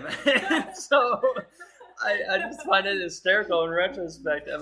We must have been really bad. I must have just really brought down the whole program. I'm not sure what that says about me, but it's really bizarre that it happened twice. So yeah, I guess if you really want to step back into competitive cheer. Like, it's so I can hire you to take down another team by having you join. Right. And then the next season, the program gets disbanded. Indeed. Right. So if you heard that whoosh behind P-Tart, that was Fug walking through again, who has yet to talk on the mic, yet his name has come up many times already. Mm-hmm. Yeah. So he has been going to town on some Japanese visual novels this weekend. Oh, wow. Are y'all having a visual novel off? Well, I did bring my Japanese 360, and it's getting some love and attention here this weekend as well. So, yeah, much like you, my own consoles, like my Xbones are getting some love and attention, but my two 360s are. Right. So. Yeah, that's all I've been playing is the 360. So the PAL playing some Kick-Ass 2. Woo. Which is an adventure. Have you played Kick-Ass 2? I have not. So there's only one reason why I even like the movie, the original, is because I detest Nicolas Cage. Like, I really cannot stand him. I think he's such an amazing actor. Did you see the bees? The Wicker? Yeah, that's exactly my point. Wicker. Bees in the eyes! Bees in the eyes! So, like, obviously National Treasure is a decent movie. Like, the plot, like, but his acting, just, I'm sorry, it brings it down a couple levels. Like, he's just so monotone. He's like, all right, everybody, let's go get some treasure. Oh, yeah, I am real enthusiastic. It's his delivery. He's a weird guy, you know that, right? Yeah. Like, he has like some weird stories about him. Like, fun fact: I saw his island when I went to the Bahamas. Oh, I'm sure that's all in the up and up. Yeah, I saw his loft in New Orleans. Apparently, he bought a haunted loft where there's a wicked story about it. So there you go. There's a rabbit hole you can go look up. But yeah, New Orleans is haunted. When I went there, well, he bought purposely this awful haunted place. But did you get haunted worse than the ghost in the fridge over here? So. I'm not big on like supernatural, but I did have something freaky happen to me when we went to New Orleans. I had just taken a shower and Okay, this is interesting already. Okay, so sorry. If you're just joining us, P-Tart has just gotten out of the shower in New Orleans, where something is afoot. But what is it? So there was this picture of like it was like an old photograph, like taken from like the 1800s of this lady sitting in a chair. Oh wow! Okay. So I walk out. Was it a magical chair by chance? I'm sure it was. I'm sure they had pre-programmed guitars in New Orleans in the 1800s. Okay, yeah, okay. Anyways, I get out of the shower, and no joke, the picture like jumped all off the wall. Like it scared the crap out of me. Like, did it break? A little bit. It got damaged on the corner, but all I did was step out, and it like no joke didn't just like fall. It kind of like off the wall. I know that visual was great for the podcast. Yeah. No, like as soon as we stayed at an Airbnb, and as soon as we stepped in there, I'm like, there is something like off about this place. Like it freaked me out. Like I never really slept well. It was very eerie, but yeah, the picture like did me in. I'm like Yeah, it freaked me out. I spent as little time in there the rest of our trip. It was really eerie. That's good. Yeah. So what does one do? Because you get out of the shower and you're not exactly, you're kind of in a vulnerable state at that point, and a picture jumps at you. What was the fault? What happened? I'm sure there's more to this. Did you throw Mr. P-Tart at it, or what? No, everybody else was downstairs. So I was upstairs all by myself when this went down. And so then you had to convince everyone you weren't crazy. Yes. Oh, yes. I made Thomas come upstairs. I'm like, look, this picture like fell off the wall. Like it was securely there. But then I got out of the shower and just poof, like. And what was his reaction? He just said, "It'll be okay." Yeah, he's like, this place isn't haunted, but. I'm also convinced Circus in Las Vegas is haunted. So, yeah, that's I'm kind of with you, because growing up, we were at a house and there was a bad mojo in this one house we lived at, and I developed a fear of mirrors. Like I hate mirrors. Like at night, I still to this day I won't look into a mirror if I get up in the middle of the night to hit the bathroom or something. I purposely will not look at a mirror, because when I was younger, there was this creepy mirror at the end of the hallway. And if you got up, you had to walk by it. And I was so afraid that I would look in it and see something behind me. And to this day, I don't like mirrors, like especially at nights. You know? I have the same fear except windows at night. Oh, okay. I'm so afraid that something's just gonna like pop up and appear. Like I'm gonna turn and there's gonna be like a face looking through the window. Yeah. Like, my wife hates that too. She does all the blinds at night. exactly. And all that. Yeah. It has never happened to me, but yet it's this crazy fear. So if someone is looking to pull a prank on you, that would be the absolute worst thing they could possibly do to you. Yeah, I would probably pee my pants if that happened. Which is pretty easy to do after having 2 kids. right. So it's that's no it's not a huge challenge, but all right. So yeah, achievement fest. Yeah, right. So I feel like we really covered it all, right? So So yeah, you don't mind if I ask a few questions with you being like no, a new go person. ahead. Yeah, I'm new. So I guess what did you think of this whole like you arrived to an awesome welcome crew? Oh, amazing welcome crew. So, Well, kind of, sort of. So. And I appreciate you asking me questions because Bob was not interested at all in anything I had to say. So he didn't ask you about your lifting routine. He didn't ask anything. I don't think he even knew who I was, to be honest. So he didn't know you were a big deal. I think he just thought I was just some random guy with a microphone. I'm not really sure. So Bob, I do stuff on this podcast, Bob. In case you didn't know, he didn't know I was in GTask. That's what he had stopped by and told me. He goes. At the end, he explained to me what GTask was. I really appreciated that, and not at all egged him on to tell me more.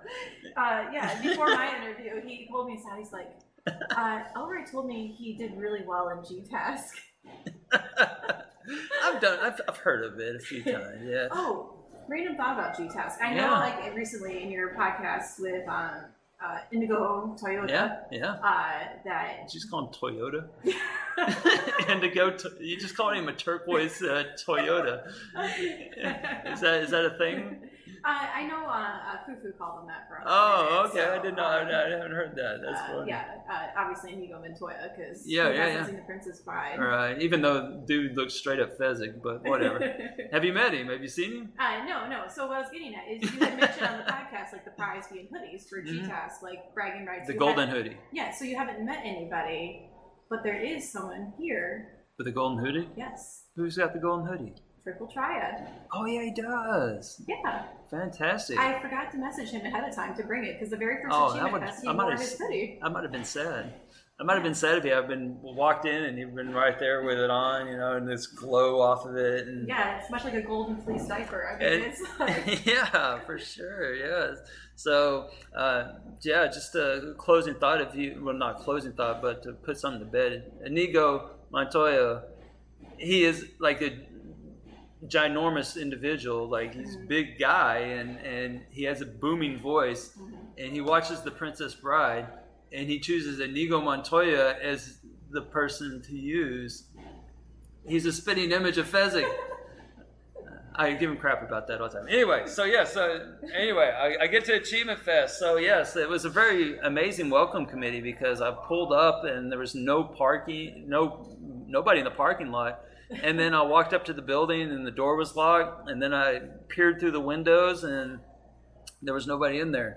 And then I thought, has this been a ginormous scam where it's like a joke they send to people that aren't in the know to halfway across the country but no, I went to the wrong place. But once I found the right place, then it was amazing. I guess it was in the Discord.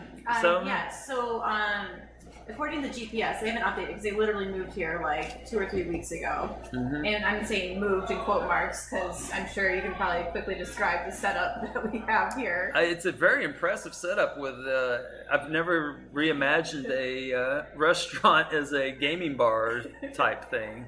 It's crazy. But they did a good job. It's a lot of work. It's nice. I mean, it's fine. If it wasn't a restaurant, it might work. So...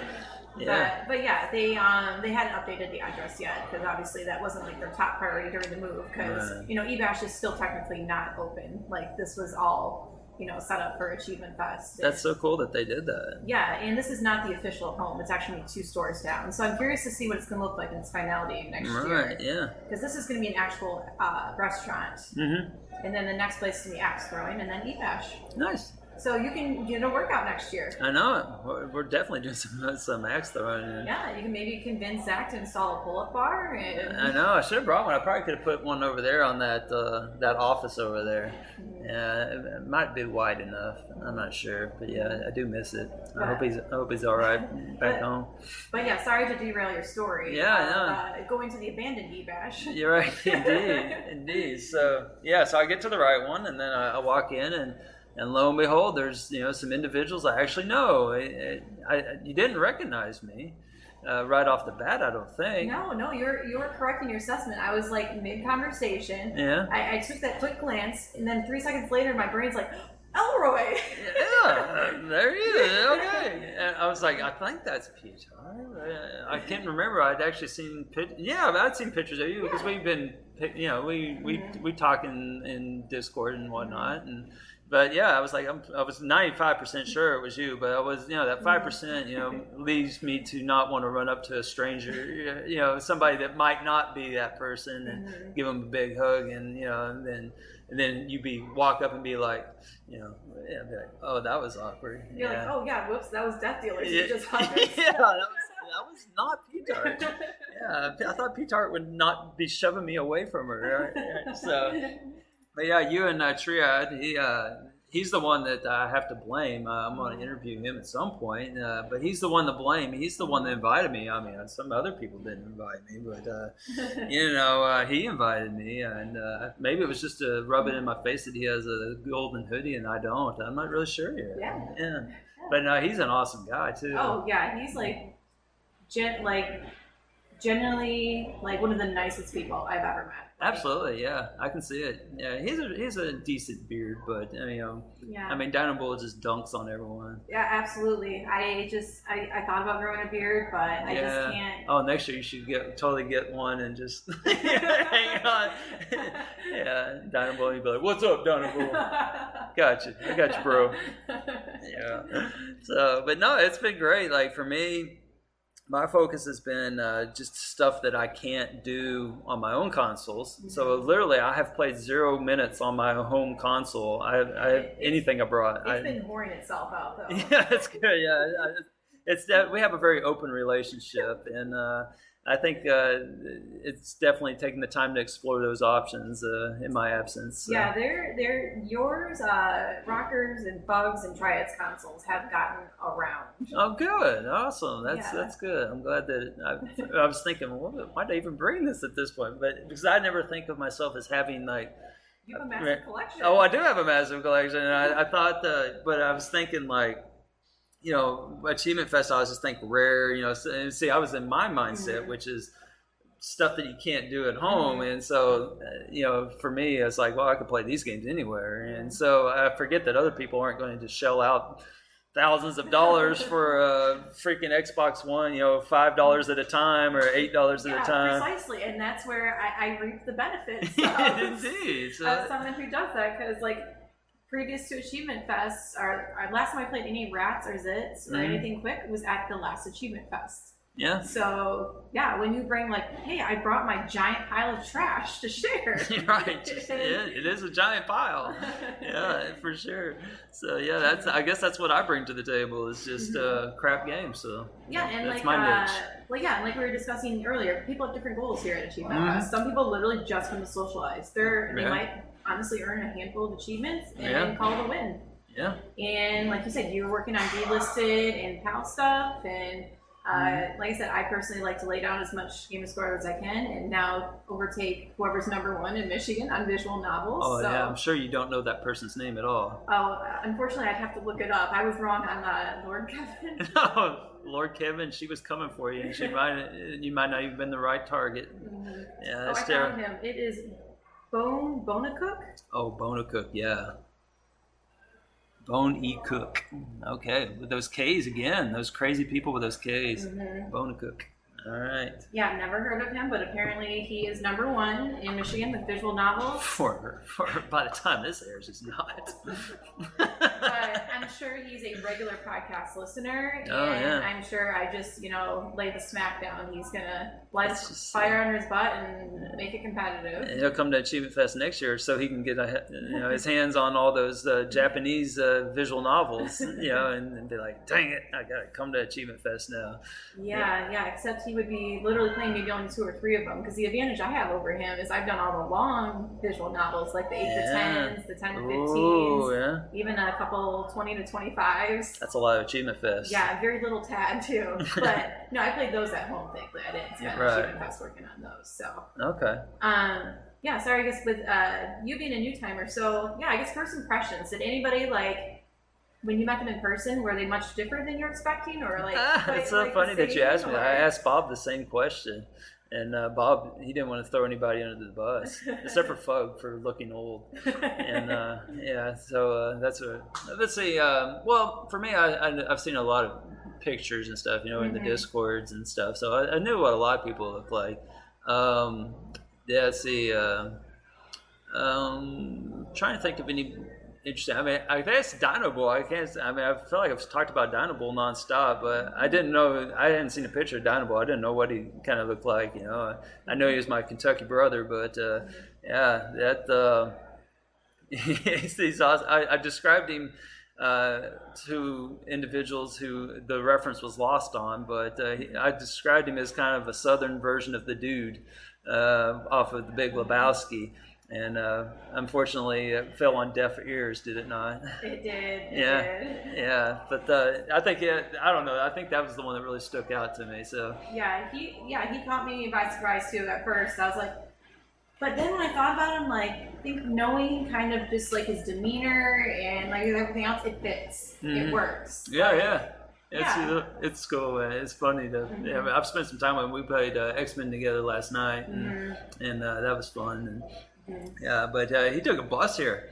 Yeah. A Greyhound, man. Yeah. That sucks. I took it. Have you ever taken a Greyhound? I have never have ridden on a bus. Well, school bus, but public transportation, whatever you want to call it. No. Right. Oh, it's the thing that you don't realize is they stop at they don't want people using those bathrooms in the back, and so they stop at rest stop after rest stop. And at one point, I rode one all the way from Illinois all the way down to Iowa because I crashed my car because I didn't know what the hell black ice is. That's a long story, but anyway, so I rode it for 8 hours, and it seemed like, oh my gosh, you get up to full speed and it's like they start slowing down to get to the next rest stop. Oh, we got to stop again, 5 minutes here, and oh man, it just drove me crazy. But yeah, it bless his soul. I've ridden on a party bus from Grand Rapids to Detroit. I went there with work, and it took our travel coordinator a really long time to find a bus without stripper poles in it. Oh, nice. Well, I'm sorry for your loss.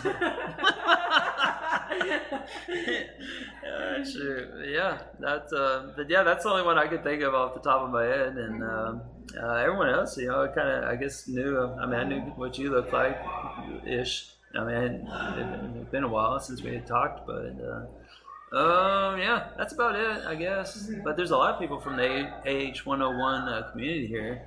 Oh, absolutely. Yeah, it's kind of to me, it's kind of half the people that it's half AH101 and then half a bunch of people I didn't know. Boys, yeah. Okay. See, I don't know anything of that because I wasn't around back then, so it's kind of cool.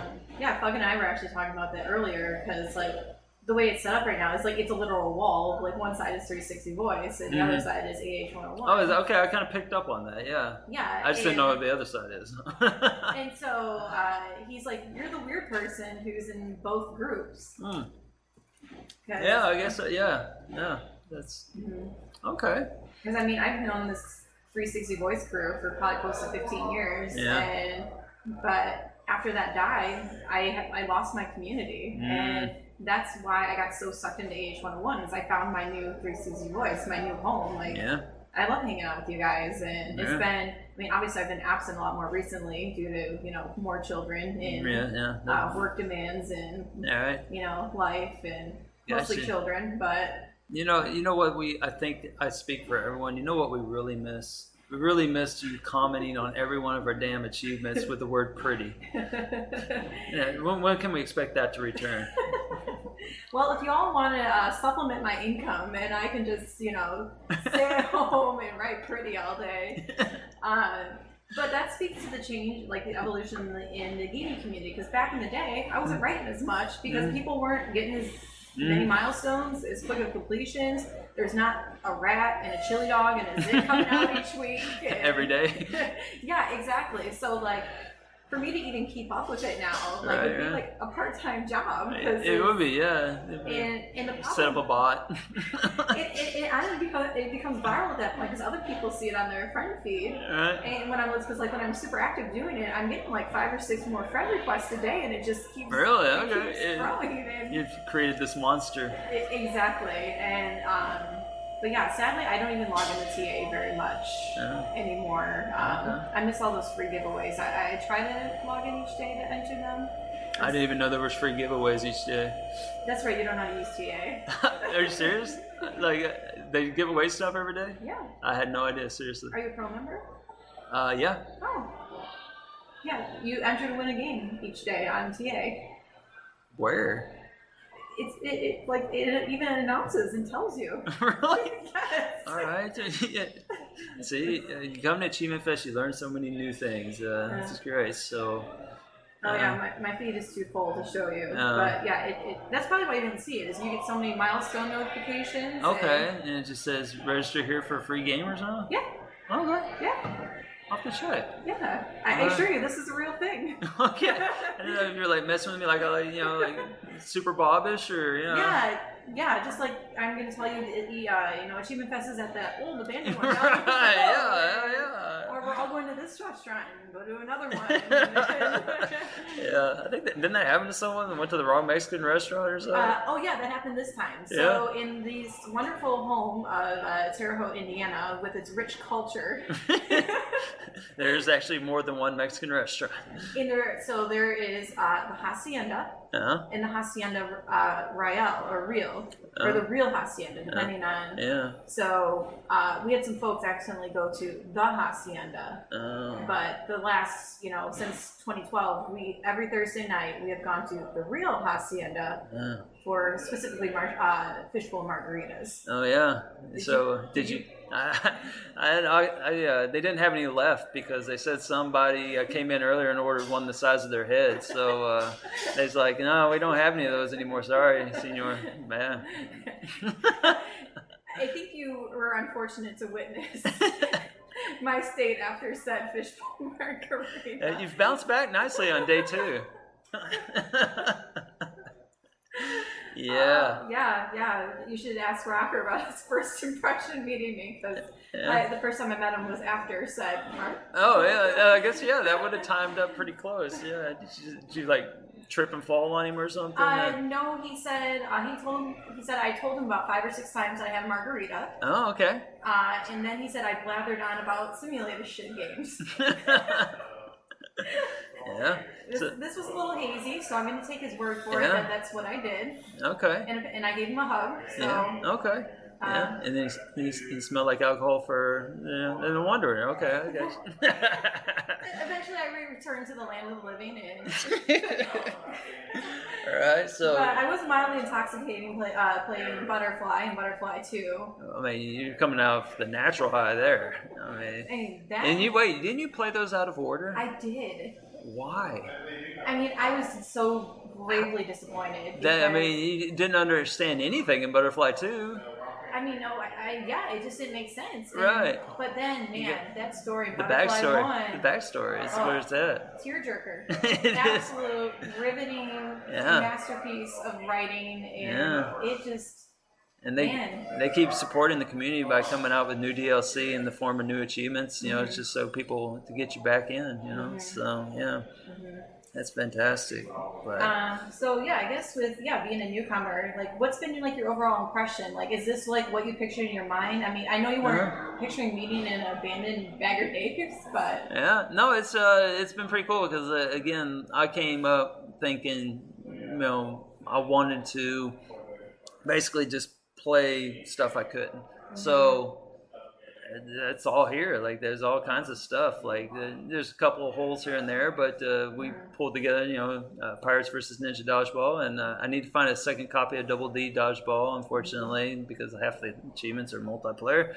But yeah, so it's like kind of silly to even start. It's like it's one of those fake games. I was willing to play a fake game, and for Dodgeball, and but it's only like 40 gamer score out of the 200 I can get, because it's like 5 points, 5 points, 5 points, and then all the big numbered ones is all multiplayer, Xbox Live. Proportionately, it's equivalent to a Gentleman's 700, is it? It's not even. It's not. It would be the equivalent of a Gentleman's like 120 or something. It's bad. So yeah, it's but yeah, 160 I guess it would be. That'd be like 2 achievements. But yeah, so. Yeah, but it's been pretty cool, because I don't know if you've noticed, but I spent all my time on the PAL console and delisted console. And the delisted console. I think that's my unofficial. I moved my possum over there. I did see that. Yeah, I did see that. Yeah, I just felt right. I mean, it felt like that's where I've been spending all my time. That's where the possum, my gaming possum Elite DX. So. So, would you recommend Terre Haute, Indiana as a vacation destination? Well, I haven't got out and seen all the sites yet, but the mall is amazing. But no, what's really cool about this mall is that you have like a pinball place in there too. Zach owns that. Okay, so he is this mall like that. Yeah. He's making this mall epic. Yes. Yeah. There's a lot of people come here, so. I'm really surprised. There's like this one little exit for the city, and there's like 10 hotels, like bam, bam, bam, and I'm like, why are these hotels right here? I understand there's like a college campus up the road, but it seems like they'd be closer to there. But I don't know, it's kind of weird. Yeah, it might be the smallest Marriott I've ever seen in my life. You may also not know this about Terre Haute, but this is where one of the biggest federal prisons is held for like the worst criminals. Oh, that's awesome. Yeah. That's where Ted Bundy went. Okay. Yeah. Well, here it's beautiful this time of year. I see why. Yeah. And what did you think of our wonderful dinner we had last night? Oh, well, I don't want to get too graphic here, but let's just say that I was much more. We went to the Westin Sizzler, for those that don't know. Or no, not the Westin Sizzler. That's a different one. We went to the Golden Corral. I confused those two. Classy dining. Yeah. So all you can eat for $16, I guess, or $20. If you want to pop. Oh, okay. Is that what it was? Yes. The lady at the register wouldn't explain to me what the difference in the prices were, and she didn't seem like she wanted to talk to me about it. And so, she said, "There's no difference." Well, give me the cheaper one then. Okay. Yeah. So, last time I went to one of these establishments was actually in Canton, Ohio, when I was at and so let's just say I was on the way up to Niagara Falls after going to the Football Hall of Fame thing. And it was to celebrate my 40th birthday, and we had to stop at pretty much every gas station along the way so that I could. I had developed a spigot, and I had to relieve the pressure valve, and as a result of my trip to the Golden Corral, so it was much better this time around, and so it has that. It's Terre Haute, home of the federal prison, but not home of food poisoning. So I appreciate that. That's pretty good. So I don't know what the plan is for tonight, but it's a free for all. Oh, okay. It's just gonna get crazy. I didn't even eat lunch yet, so I should probably do that at some point. Yeah, I hear some R2D2 noises in the background. That might be X-Provos, who's coming his way over to the mic to say hello to everyone. So another old timer here. Hi. How's it going, man? I'm doing well. Yeah. Are you part of the OG group? No. The old OG group's been doing this for way longer than I have. I was only here in 2019. That was my first trip. Oh, okay. So I'm a newbie, honestly. No, you've been here twice as long as I have, man. Well, before I've been here infinitely more times than you have. Yeah, that's true. Yeah. You're catching up fast, is what I'm saying. Oh, yeah, that's true. That's true. So, how's your trip been so far? What's been your highlight? The highlight has been the completion of Attack of the Movies 3D. I say, yeah. Why did you choose that as the go-to? Because it is a game that requires local co-op. It doesn't have online co-op like co-op, and co-op in theory makes it a lot easier. In practice, that may not have actually been the case. It's a challenging game, regardless of co-op abilities. But also, maybe I get people who are really good at shooters, they can carry me since I'm not so good. End result was, I don't even know that I was necessarily the weakest link on the team. Probably was, but we worked together and we got through the tough spots. There was some despair happening when we thought, oh, this will be fairly easy. We have 4 people, we're competent, we'll get through it. We're gamers, we know how to do this stuff. No, it was rough. But we did, in fact, get the completion. So. Oh, man. So you put that ahead of, you're probably making Wallace and Grumman a little sad there. I mean, y'all had such a good time together. They are very disappointed that the time they had was not crappy enough for me to get rid of a completion that I've had on my tag since 2014. Oh, wow. I erroneously picked it up for that GTA CTT thing when it was a different tournament. Yeah, Bob was telling me about that thing. That sounds dreadful. Yeah. It has caused all of us to do things like games on our tags that we really shouldn't have. Yeah. Well, that one is gone. I don't have to worry about it anymore. That's awesome. Well, congratulations on that. Did you wear the glasses? I did. The completion requires you play through an entire level in 3D mode. And so when we did the 3D mode, I did put the glasses on because my copy of the game has 4 pairs of glasses still. And it causes some 3D, but it's extremely uncomfortable to actually use, especially since you're trying to focus on shooting things. So they went on for, I don't know, a minute, maybe 2, and then came right back off. And then if you're not using 3D glasses, it causes the level to be blurry. It just looks blurry. So if you're shooting things, do you shoot for the blue one, the red one, or the... You can't actually, it's overlapped so tightly that you can't tell. It's very, very normal. Okay. Yeah. It sounded like a red blue pill situation. Yeah, this is one where you want to take the blue. Okay. Nice. Well, cool. So anyway, what would you have to tell people, convince them, if you had to convince somebody right now that's on the fence to come to Achievement Fest, for both of you, what would you tell them? It's come for the people. Like, it's, even if you just don't even end up playing any Xbox, you're gonna have a great time. Like, the people here are warm, welcoming, like very chill. Like, I've had a fantastic time. And if you do enjoy playing games, you get the opportunity again, like someone like you who brings a heap of trash. That I love playing heaps of trash. Yeah, so that's right. That's a very accurate. That's a very apt description of my game library. I would say access to a huge library that all the players bring and contribute. And I like heap of trash. That's good. You like keeping it trash. No game that exists that somebody doesn't have here in one form or another. I ended up in a situation where for family reasons that are very complicated, so I'm not going to go into them, desperately needed somebody who had a copy of the Java edition of Minecraft, which only exists on PC. And no one cares in the achievement hunting world about Java versus Minecraft, because all the achievements you can get are in Bedrock. You can go and do the achievement worlds, and it's fine. But for the particular thing I had here, it had to be Java because they don't actually talk to each other, and the thing that we needed to do was on a Java server. Found somebody, took a little while, but we found somebody who had it and could help us out. So yeah, everyone here is willing to help out, to bend over backwards, honestly, to try and make sure that you have the time you would have, and then reciprocate, and it becomes a community very, very quickly. Yeah, and you get a cool t-shirt. Oh yeah, who designed the shirt? Futiles. Okay, you did a great job with it. Futiles should actually probably get quite a bit of credit. He is the one, he's the event coordinator. He's the one who plans out. He comes here a couple days early just to get everything set up for us. He does. He makes our little badges. He gets the T-shirt done. He does all the registration. Like, he's our liaison, whatever that word is. Liaison. Yes.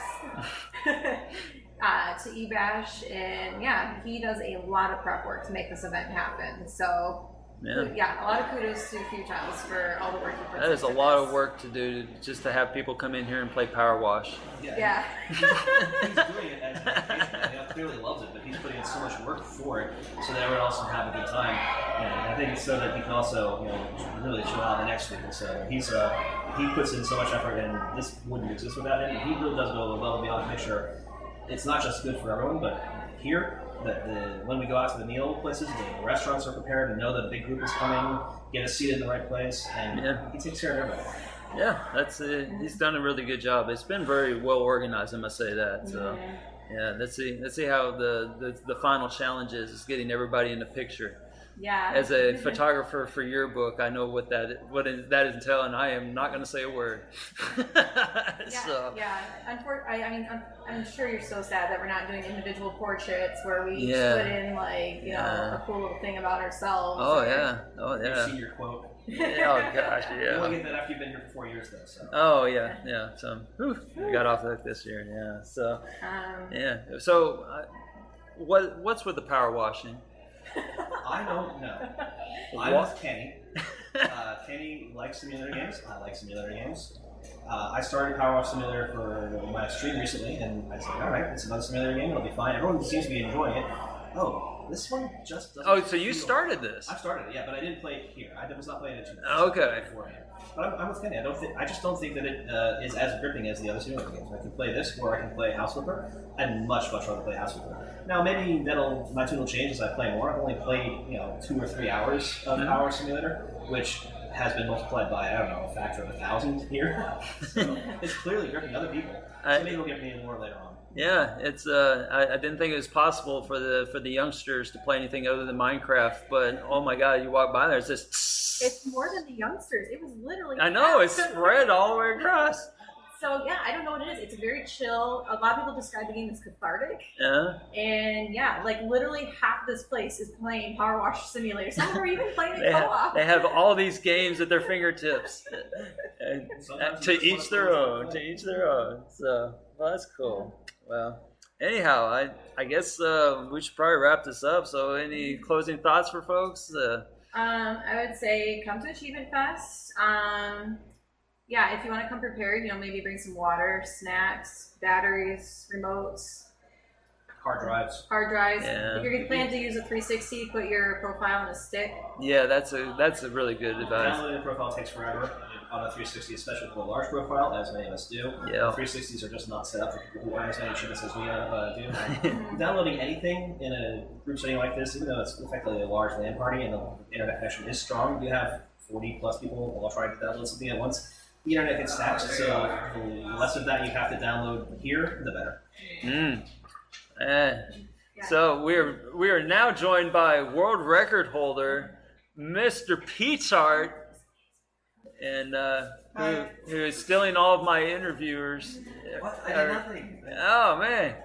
So you got a world record, man. Yeah. So we talked briefly about this world record earlier. Walk us through that. That's pretty cool. Yeah. I don't know. So it's the most gamer score in 24 hours on an Xbox 360. Yeah. It's according to Guinness rules, which means it has to be a clean tag. Yeah. No preloads on it. No other games.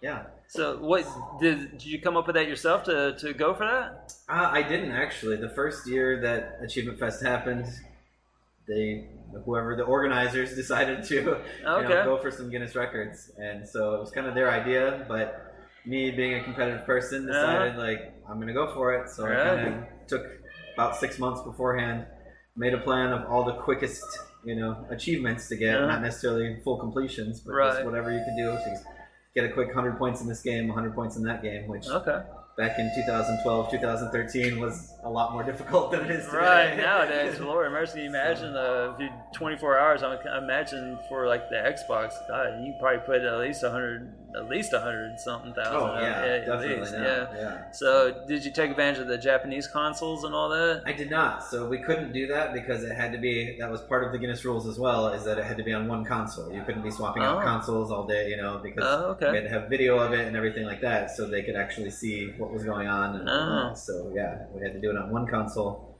So there was a lot of weird things too, where unless we wanted to buy all of the quickish games, to put on that one console, we couldn't be swapping out for other people's that own different games. So it was a very, had to plan it out really carefully, what games you could play, what games you couldn't, and how much we really wanted to spend in order to do it. So, how much time did you spend planning that out?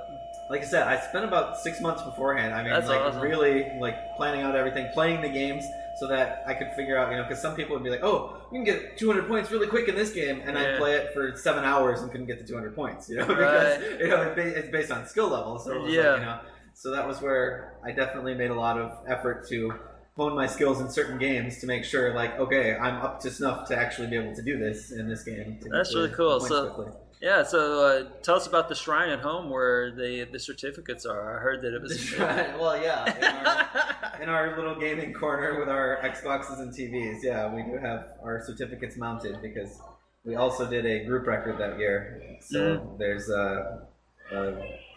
2 certificates for that because we both participated, and then my crowning achievement of the single player most in 24 hours. That's cool. So what's been your focus this year?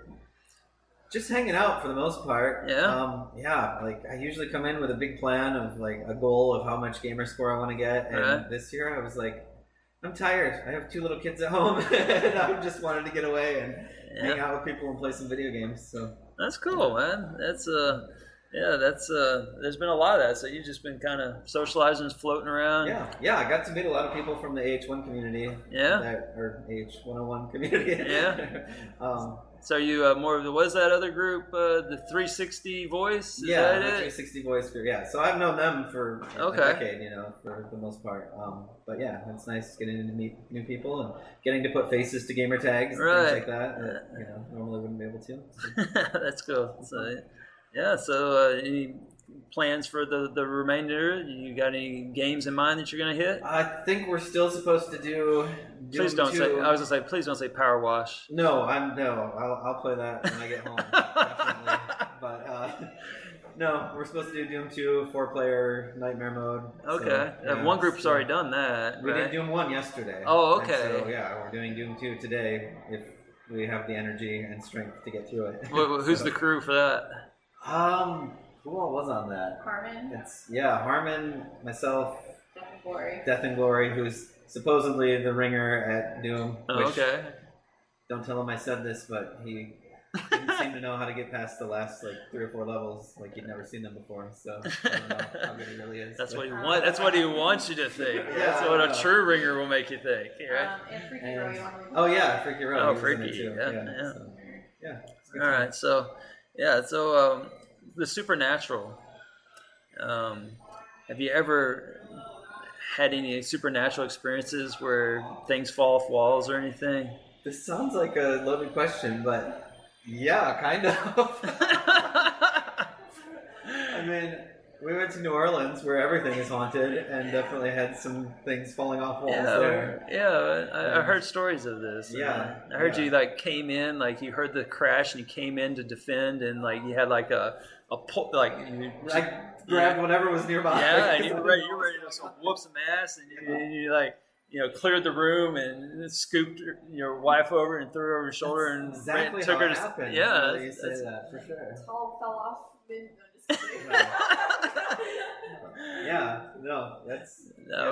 We've been talking. I always like to get the other side of the point of view on it. Yeah, it was more. She swore it was haunted, but I was like, it's just a rickety old place. So, the place we were staying was definitely built in the early 1900s, maybe older than that. So it was cool. A very old house. Oh my goodness! I'm being shown the wall of certificates. Wow! I can verify that it is officially amazing, is what it says at the bottom. It has a nice little seal on it, and most Xbox 360 gamer points achieved in 24 hours, and that's nice. Those are very well. I like the staggering. There's 3 of them. So you got one a little higher than the other 2 on each side. That's the individual record, because that's all that really matters. I mean, group record's pretty easy. So it brings the focus to the center. Yeah, he's much more the interior design than I am. Oh, nice. Very nice. All right. So, by the way, if we can get enough people to start coming to Achievement Fest, they've talked about having a Guinness rep actually be here on site, which means any records that we achieve will be guaranteed to be certified. That's pretty nice. Yeah, because that's been the problem we've had in the past where people have tried to break this record over and over, and Guinness is like, nope, you're missing paperwork, or you had the wrong people sign. I can see where, or whatever. So. I can see where the logistics would be. Yeah. Right. Well, that's cool. So how many people do they say we need? I'm not sure if they have a specific number, but I'm guessing somewhere 70-ish or more. Okay. So, it wasn't one of those where they were just blowing us off and saying, "Oh yeah, you just need a few more people." No, I think we need significantly more people. We get 50 something. Oh yeah, you just need a few more. Yeah. Right. So yeah.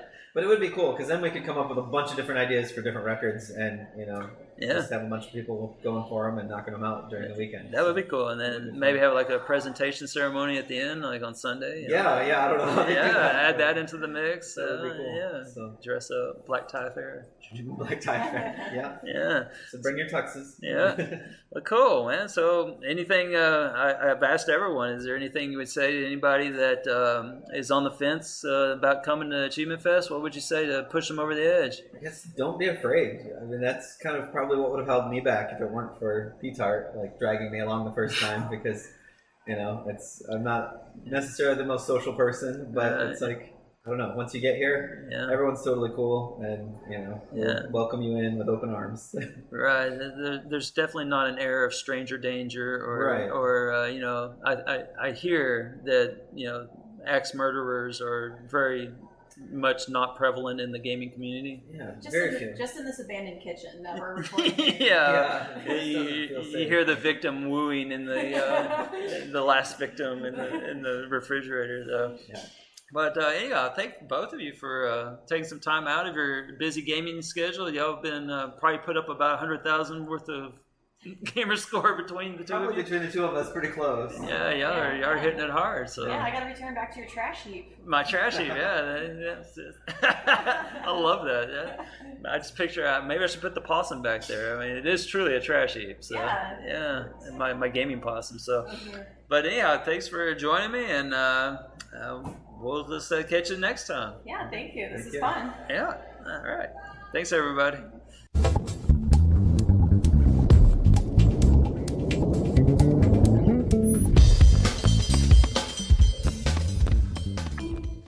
Hello, I'm Walker and I was looking for a quick stealth game with a 2+ ratio for the current Better Completions Matter contest. I decided to go for the frequently discounted Spy Chameleon. It wasn't exactly quick, with a time estimate of 8 to 10 hours on TA, but I did have a good time with it.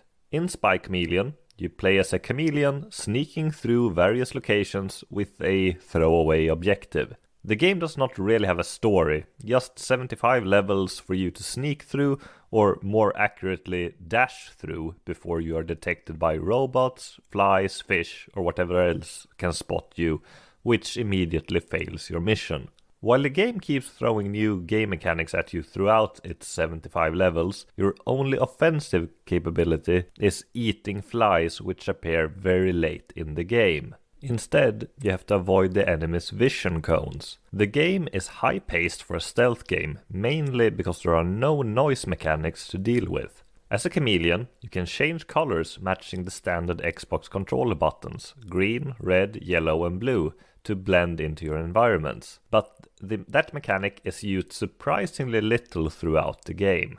Spy Chameleon has an achievement for switching colors 1000 times, which you will not get playing through the game, changing the colors when you need it. Fortunately, it can be earned in a matter of minutes by cycling the buttons on the controller, which you can do while playing through the early levels with little bother. One thing to keep in mind is that most achievements can only be earned on the game's hard difficulty. As an achievement hunter, there is no reason to play Spy Chameleon on any other difficulty than hard. Make sure you change the difficulty before you start playing the game. All of the 75 levels have 3 objectives on top of completing the level: collecting flies, ladybugs and beating a par time. You usually have to replay a level 3 to 4 times, as you also have to complete all 75 levels in a cumulative time below 18 minutes. Just beating the par time is not enough to get below 18 minutes for all levels, so you should probably just try to get a good time after doing the other objectives.